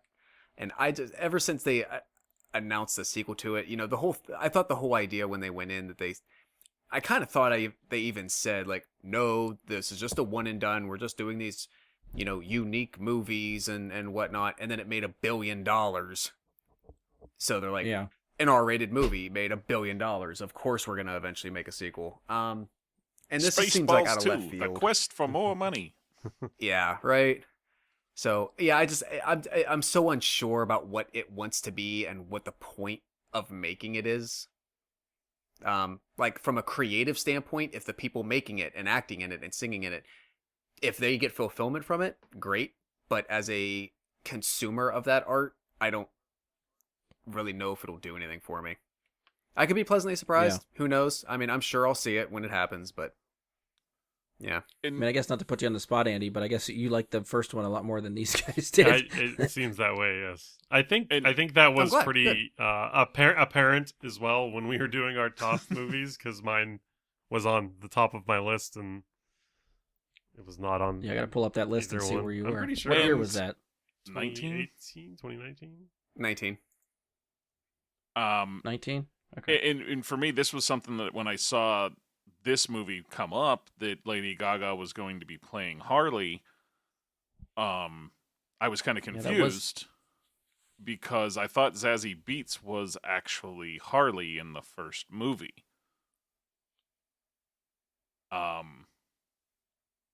That's what I was under the impression of. Now I have to look it up because I'm questioning myself. I didn't think she was Harley. No, she's not. Yeah. She's listed on IMDb as Sophie Dumont. Okay. So I went back to our favorites of 2019. Joker was the top of Andy's list over his number 2, Avengers Endgame. Wow, that's high praise. It is. Yeah. I very much enjoyed it. Can I have you rewatched since? Yeah, we watch it every year. Oh wow. Okay. Yeah. I Is feel it like like a specific holiday, or like what's the occasion to watch well, it every year? I mean, maybe I'm biased, but that was Jess and I's first date. All right. Okay. But I feel like I enjoy it more every year. Like I notice more things every year about it that I think are cool references. Gotcha. Okay. I hope I do. I genuinely hope that this next chapter is just as satisfying, if not more. I think it's I'm cool gonna that see they're. it. I think it's cool that it's not just going to be a sequel in the same format. They're just completely changing the format and just sort of going off on a different island than that first island they went to. So I think that's cool. A cool thing that they're doing, I guess. Yeah, and I guess like what pops up in my own mind is like, other than Lady Gaga, did they cast anybody that is known for singing? I'm looking at it now, trying to see. Like, I might be interesting to see who all they get to sing, and maybe we get surprised that Joaquin Phoenix can sing, because I would not suspect that. It also, I guess, wouldn't surprise me either for some weird reason. Yeah, it wouldn't be like a shock. It would just be like, oh, cool. Yeah, maybe he's one of those actors that, like cut his teeth on Broadway and then made it into the... You never know. Yeah, so a lot of actors. He just feels like such a way. wild card as an actor that I feel like if you just throw something out there and say, Joaquin will do it. It's just like, yeah, I guess he probably would. It's like him and Christian Bale. Like the two of them. Like, just Yeah. nothing surprises me. Anything else for Andy's top 5? It's a good list. I think we... Nope. I Yeah, it's put a good list. I wrote down 34 movies this year. To Oh, wow. me, Wow. all of those movies are watchable. And all of them are technically honorable mentions because they're all movies that I wanted to see, Should we start taking bets on how many of those 34 movies Andy will actually see next year? I'm not even sure I'm going to see the 13 movies I just listed, all right? I was going to say over under 10 on the ones he put in his top 10. Because He's got to at least have 10, right? He's got to be able to make a list for top 10 of next year. Because my last year's list, let's see, saw it, didn't see it, didn't see it, didn't see it, saw it, didn't see it, didn't see it, didn't see it. It didn't release, so I didn't see it, didn't release, didn't see it. Saw it. Unfortunately, I saw that. Yeah, so it was probably about 50-50 last year of the top 10. So the big question is, are you going to have 10 movies that you've seen this year to be able to do your top 10 when we get there? I hope I saw at least 10 movies. He hasn't added that up yet. That's... It's all right. Just for everyone that you're missing, just write Godzilla -1 again. Just put again after it. And Yeah. And I don't think anybody was anticipating that one. So I didn't even know about it until a Same. couple months before it came out. same. So, I kept seeing like movie posters. And I'm like, what the frack is this? And then I was like, oh yeah, I'm seeing that. All right, I guess we'll finish up with mine then. All right, we'll start with my honorable mentions. Argyle, we already talked about. That slipped from my top 10 to an honorable mention to make room for Beverly Hills Cop. The other two that I have, we're supposed to get a Borderlands movie sometime this year, which is right now scheduled for August 9th, 2024. That's based on the video game franchise that I love. It's got a really sick sense of humor that I dig. The cast is pretty good. I know Kate Blanchett, I think, is in there. Jack Black. Jack Black is Jack Claptrap. Black. Yeah, Kevin Hart's in there. But this is one of those movies that was stuck in development hell for a while. It had director's changes. Tim Miller, I think, was supposed to direct and left. Or no, somebody. Shit, I should have looked up who it was. But I think Tim Miller maybe came in to save it after. It might have been Robert Rodriguez, I think, was supposed to direct or originally attached or something. I don't know. Now I'm trying to remember who the hell was attached. Either way, it had script problems. It had director problems. It was going through reshoots. That's why it kept getting delayed. So as of right now, it is scheduled for August 9th. We'll see if that date sticks. And it's live. There's no trailer. It's a live action movie, correct? I'm pretty sure it's supposed to be live action. Okay. So I want to see if they kind of do that, like kind of cel-shaded art style and just the costumes and stuff, if it's going to look like that. Really the only promotion I've seen so far is like either set photos with like the cast on set and all you see is the silhouettes, which looks like the characters from the game just based on silhouettes. So I'm like, that kind of gets me excited. But yeah, what the movie actually looks like, how this may actually come together, what the story actually is, all of it is still up in the air. So we'll see how I feel after maybe a first trailer. But the idea of it kind of excites me, so it made my list. There is about 4 seconds of live action that you can see what they're doing. Oh, okay. That exist, and it looks like Claptrap. What's the blue-haired girl's name? I don't know. It's not I can't Tiny think of Tina. anyone with blue It's I can't remember. But and then there's like a mech crawling up out of the ground. Okay. But that's all there is. It's like a quick shot of that happening. Yeah. And it looks pretty cool. Because I feel like it was supposed to be out this year and it got delayed to next year. That's another one I think got pushed. But I think that was due to director and script problems and all that stuff. So it's hit or miss when movies get that kind of behind the scenes turmoil that it's just a smooth sailing kind of production that you start to worry about what the finished product's going to be. So I don't know. We'll see. My third honorable mention is The Fall Guy, which comes out May 3rd, 2024. That's the one with Ryan Gosling and Emily Blunt, where Ryan Gosling plays some sort of stuntman that gets caught up in something else extracurricular. So I don't know. It looks stupid. Looks fun. It looks just like a fun popcorn movie, kind of in the vein of like Nice Guys or something like that. That is usually up my alley. So there is a trailer for that out there now that kind of looks fun to me. So that's on my list. I wrote it down. Didn't make my list. I don't know the all right, show. I don't know the show that it's based on, but I know that was a TV show in the 70s or 80s was Fall Guy. Oh, maybe. Okay. If it is based on the show, I did not realize that at the time. I believe so. I think the premise of what you said is basically the premise of the show. Okay. So I don't know if they're Then doing maybe it is, anything and I like just didn't realize wildly reinventing with the basic idea, but I think that's where they got it from. Gotcha. Okay. All right. So we'll do me a 10 to 6. Oh, I need a ruling. So Ballerina is in my bottom 5. Would you consider Ballerina a sequel or a spinoff? I guess it depends know on what until I see we don't it. know yet, but I would say spin-off was my gut impression. Same. Okay. Because it's the John Wick universe with a different character, so that to me signifies spin-off. Yeah. Okay. Well, I don't even know if this would really affect it one with it. Basically, every other movie on my list is a sequel. So I am the problem with movie-going audiences right now, because all I want is franchise shit. So, I mean, Ballerina, I guess, is still in the John Wick franchise, so maybe that still fits the bill of, like, nothing original, and let's just give me the same shit over and over again, but that's where we're at. I mean, 8 of my 10 are. Yeah. The only So ones yeah. that aren't is Nosferatu's a remake, and I don't consider Lord of the Rings: War of the Rohirrim a sequel. Yeah. It's a completely different thing. But otherwise, yeah, all of mine would pretty cool. qualify.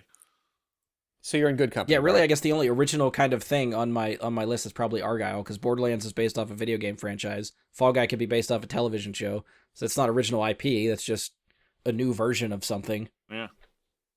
So anyway, but number 10 for me, Kingdom of the Planet of the Apes, comes out May 24th.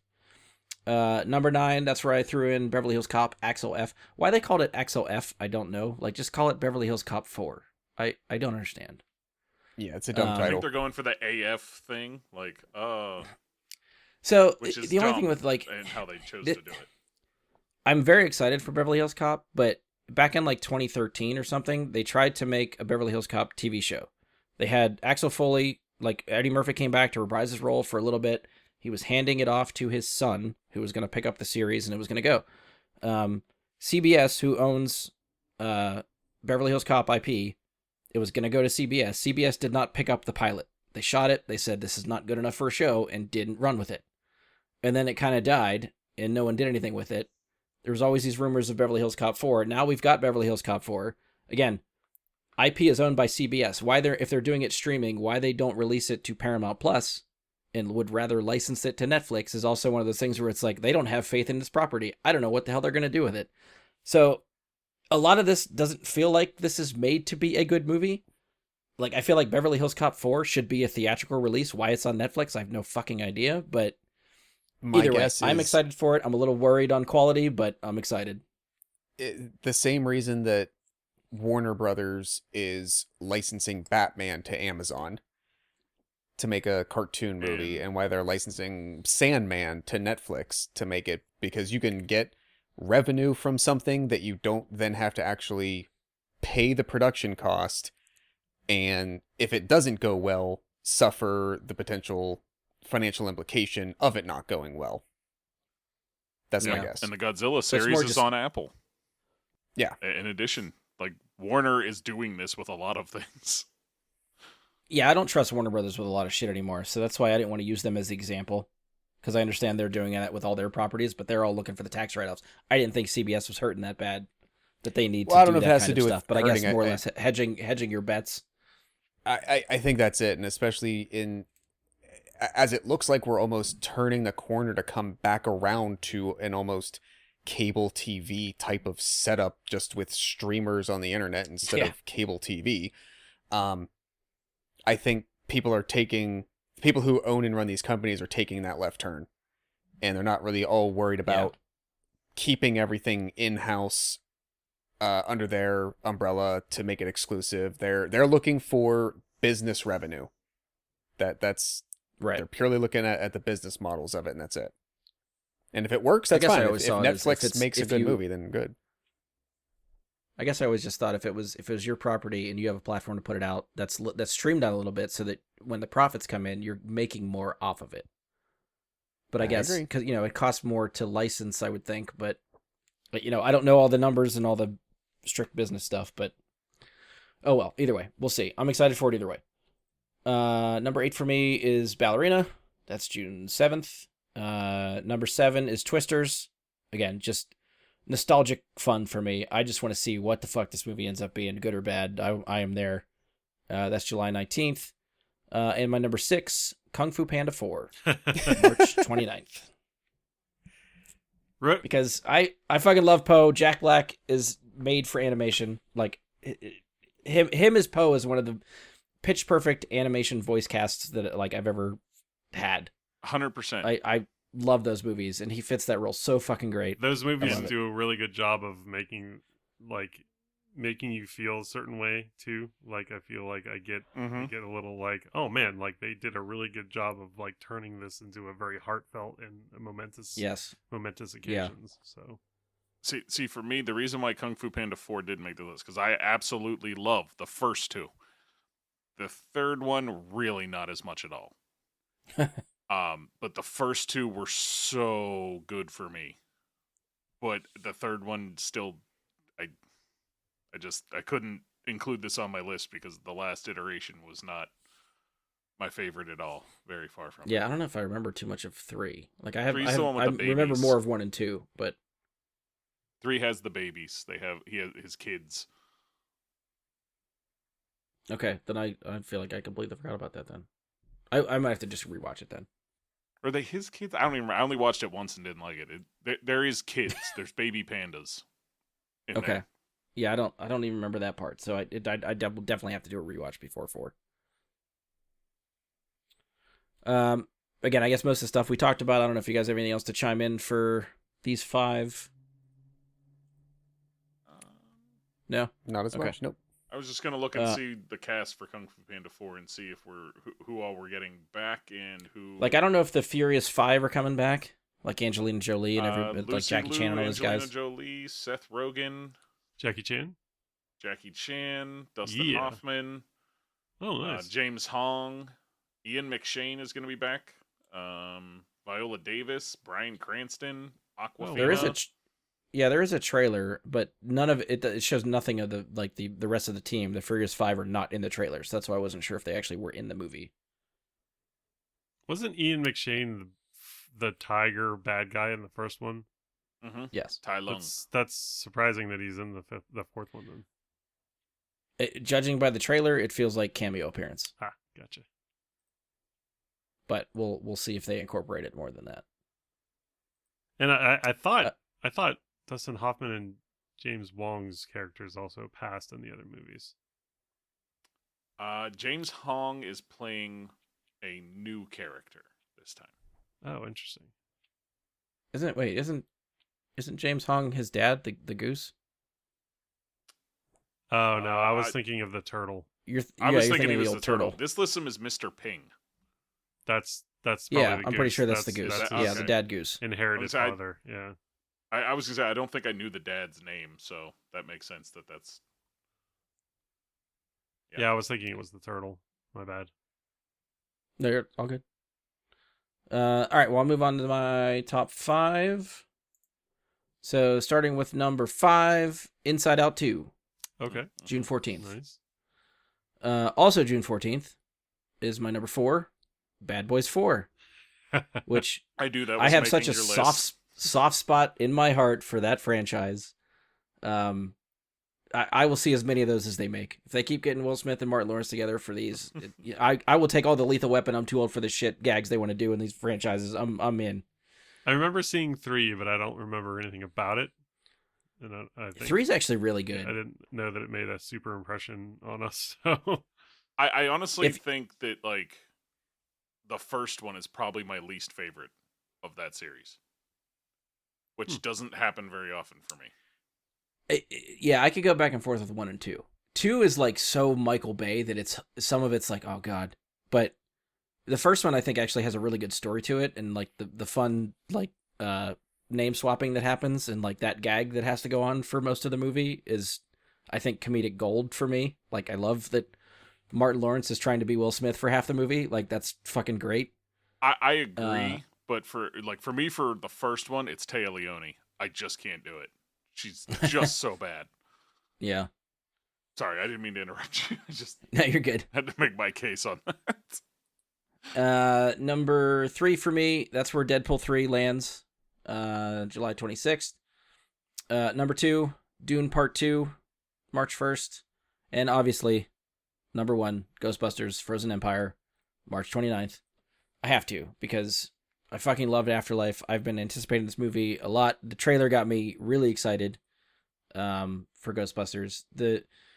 Somewhere I think I saw online there was somebody wrote it or headline or I don't know, tweet or something, but like it looks like this movie is taking inspiration from the real Ghostbusters cartoon, which is like finally like let's get some weird ass shit that goes on in this movies and not just like a rehash. Like I was really hoping they weren't going to go, oh, let's just do Vigo again or some variation of that for this movie. Like no, this is fingers crossed. It's kind of what I wanted the sequel trilogy of Star Wars to do. Force Awakens kind of sets the table. Let's play on the nostalgia for what we know of the franchise to get everybody sort of a reset button. And now we can go weird places and run with it and see what we want to do. So I'm really excited to see where they go. I'm excited for all the returning cast. Patton Oswalt's in this one. Kumail Nanjiani's in this one. Like, I'm all for that. Yeah, I don't know. I'm just, again, my hype level for this is very high. I will not be seeing anything else between now and March. But it has potential to fall for me just because it's not going to live up to the extra hype that I have in my head. But fingers crossed. We'll see where we end up at the end of the year. Where did those top 2 movies you have listed end up on your list last year? Let me look. Might have actually been the same spots. Lower, actually. So Ghostbusters was 4 because we didn't even have a trailer. We just knew it was coming. And we called it Afterlife 2, I think, at that point. Yeah. And I think the original release date was December 20th, so I had a feeling it was going to get pushed because we hadn't seen anything for it. And really all of most of this year, considering it was originally supposed to be in December, I would have thought we would have seen a trailer in the summer, but we didn't. We didn't see a trailer until November. So that was scaring me a little bit, even for the release date that was seemingly holding. Dune Part 2 was number 3 for me. So I bumped up a spot now. I had Mission Impossible Dead Reckoning Part 1 and Spider-Verse as my 2 and 1. Okay. So yeah, that's my list. I don't know if you guys have anything to add for my top 5. I was just gonna say you mentioned how Ghostbusters is leaning into that bit of weirdness and the cartoon and stuff. That's part of the reason why it made my list, was the trailer actually sparked my interest and made me say, oh, okay, all right, you're pulling me back in. And yeah, I just wanted to point that out. That's something I really enjoyed getting to see them lean into a little bit. Hopefully. Yeah. Hopefully it's not like a trailer fake out, Yeah. Is there a synopsis or like a plot details on the sequel to Inside Out? Correct me if I'm wrong, Inside Out was the emotions. Yes. Mm-hmm. Okay. I don't know. I didn't look at a plot synopsis. They do have a teaser trailer out there. Okay. So it's Riley, the girl is hitting like teenager, 12, 13. So she's getting all these other emotions that it now have to share in her head. Anxiety, depression, all this other stuff. So, the first one is such a smart fucking movie for how to deal with emotions and that kind of thing. Yeah. And this is one of those memories I have in a theater of me and Eric being probably the only 2 adults in a theater full of kids and parents. And by the end of the movie, him and I are bawling our eyes out at this movie. And it still hits me every time I watch it. So it has the potential, I think, to hit even harder, as an older adult now, seeing this again and playing with more emotions that I think, adults are probably a little bit more used to and trying to deal with themselves. So I don't know. I think it has a very good, again, potential, I guess, just to really hit me the same way. So that's kind of what I'm expecting. It's just really smart about it. So as soon as I was, go ahead, Andy. No, go As ahead. soon as I was done with my list, I looked back at my full calendar and realized that I forgot to put like an asterisk on Inside Out to put it like in the shortlist group to then rank. And I realized, shit, I should have at least put that in honorable mentions because I feel the same way. Admittedly, I haven't watched the first one many times, maybe twice. Because it's so good, it's a little heavy, honestly. Like as an animated film, even like it's heavy. It's so, as you said, the correct word, you used it. It's smart. It is so intelligent. In its design to the approach of personifying brain chemistry and like these intangible ideas that we call emotions. Like it's so freaking smart. You're right. So when I heard the sequel was coming, I knew no matter where it may rank on any kind of thing like this, I knew it's going on the calendar. I absolutely want to see this. So I'm glad that it made somebody's officially so that we could have this discussion. Yeah. I know Bad Boys didn't make anybody else's list. Anybody else excited for Bad Boys? I'm gonna watch it. Did anyone even know that movie was happening? I saw it on the list that it showed, but I don't know. I guess I was disappointed with the third one, so I didn't write it down. Okay. Josh, I know I made you watch the first 2. I don't remember if you ever did. You see the third one? I don't remember. I did. I saw it in theaters actually. I was on a little work trip out of town, and it was like the weekend it came out. So I was like, oh, all right, I guess I'll go. Not that I didn't enjoy it. Yeah, same as Andy though. Until we were doing this in the last few days, I didn't realize it was officially in production, on its way, coming soon. Like I didn't realize it was happening. And I know we've been saying this for like 4 years now. I'm still bitter at them being so stupid as to not, if you're gonna make a fourth, if you're ever even conceivably, why would you call your third Bad Boys for Life? And they haven't Yeah. they have not been forgiven me for that. But no, I'm sure it'll hopefully be good. I think, give me that, and a year, 2024, the year of Bad Boys and Beverly Hills Cop coming back. It'll be fun cop comedy action movies again. And I think they I'm pretty sure Bad Boys 4 got the director pair back that did 3, which is the pair, I can't remember their names, and if I did, I probably couldn't pronounce them, but it's the brothers that did Bad Boys 3, they did some of Miss Marvel, they shot Batgirl, and it got canceled, and then they went to Bad Boys 4, so I'm rooting for these guys too, just to give them something else to put out there that people will see. That would be Adil El Arbi and Bilal Fallah. Yes. You did a better job at pronouncing Thank you, those than Mike. I would. You're welcome. Yeah, I think everything else on my top 5 we've covered with everybody else's list, so this might be it. Interesting note on the Bad Boys IMDb page there that Ian Grafud is going to be there in this movie, which... Should I know who that is? I don't know if I know who that is. Mr. Fantastic. Oh, okay. I don't know. I just found it random that he popped up on the cast for that. I guess the only thing that's going to make me sad about that movie is no Joey Pants. Goddamn. There's a lot of things he'll be missing from as we move on that it's going to be sad. Yeah. All right, so I guess we've done everybody's list. I'll try to run through all of our lists one more time for listeners. So starting with Mike's list. Honorable mentions. Legend of the White Dragon, Kingdom of the Planet of the Apes. For his top 10, number 10, Ghostbusters Frozen Empire. Number 9, Nosferatu. Number 8, Alien Romulus. Number 7, Gladiator 2. Number 6, Lord of the Rings, War of the Rohirrim. Number 5, Godzilla X Kong, The New Empire. Number 4, Furiosa. Number 3, Dune Part 2. Number 2, Beetlejuice 2. Number 1, Deadpool 3. For Josh, we have honorable mentions Beverly Hills Cop, Axel F. Wicked Part 1, and Red 1. For his top 10, number 10, Argyle. Number 9, Imaginary. Number 8, Dune Part 2. Number 7, A Quiet Place, Day 1. Number 6, Ballerina. Number 5, Kingdom of the Planet of the Apes. Number 4, Lord of the Rings, War of the Rohirrim. I'm going to stumble over that probably every time I say it. Number 3, Furiosa. Number 2, Beetlejuice 2. Number 1, Deadpool 3.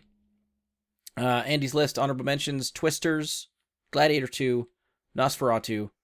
Top 10, number 10, Mickey 17. Number 9, Furiosa. Number 8, Beetlejuice 2. Number 7, Bob Marley, One Love. Number 6, Deadpool 3. Number 5, Godzilla X Kong, The New Empire. Number 4, Dune Part 2. Number 3, Lord of the Rings, War of the Rohirrim. I got it that time. Yeah. Number 2, Joker Folie Deux. Right? That sounds right. Number 1, Ghostbusters Frozen Empire. And my list. Honorable mentions, The Fall Guy, Borderlands, and Argyle. Number 10, Kingdom of the Planet of the Apes. Number 9, Beverly Hills Cop, Axel F. Number 8, Ballerina. Number 7, Twisters. Number 6, Kung Fu Panda 4. Number 5, Inside Out 2. Number 4, Bad Boys 4. Number 3, Deadpool 3. Number 2, Dune Part 2. I didn't realize I did the 4 3 2 there. Number 1, Ghostbusters Frozen Empire. And that concludes our top 10 most anticipated movies. Did you put of Red 2024. 1 at 1? Could've- If I was paying more attention to how they all placed out, I probably should have. All right. like I said, that's it for most anticipated. We'll see how much this sticks. Every time we do these, some of these dates slip and movies get delayed, and the list is never usually complete by the time we get to the end of 2024.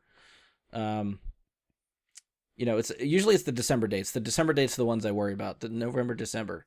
So we'll see what sticks. there was a third movie that repeated from last year that none of us mentioned on any of our lists. You mean it was on the list and is on our list this year too? Yeah. Like it was supposed to happen last year and now it's happening this year. Or supposed to happen this year, not and it's happening next year. And now I'm trying to look back at our list from 2023 and I don't know if I even know what it is. Not on mine. I just went and looked back at mine and Well, seen it how wasn't- many it of them wasn't- I've seen. It wasn't on my list. It was on a movie I wrote down. Oh, so it wasn't even honorable mention or anything? No. Okay, then I don't think I know what it is. Any guesses? If it's one we really didn't talk about much, like We maybe we Craven. mentioned it, but we didn't really. Yes. Oh, Ding ding ding. We have a winner. What was it? Yeah. Craven. Oh, Craven. Yeah. Well, that's not going to I make would any slap top anybody that lists. puts that in their top 10. I honestly thought about Madam Web just to fuck with you. Just, like, I was just, gonna say, no, you did not, you motherfucker. no, just No just way. putting it in there as a joke, like hitting and number one, Madam Web. Just Oh, to- that should have been 1, 2, 3. Venom 3. Madam Web.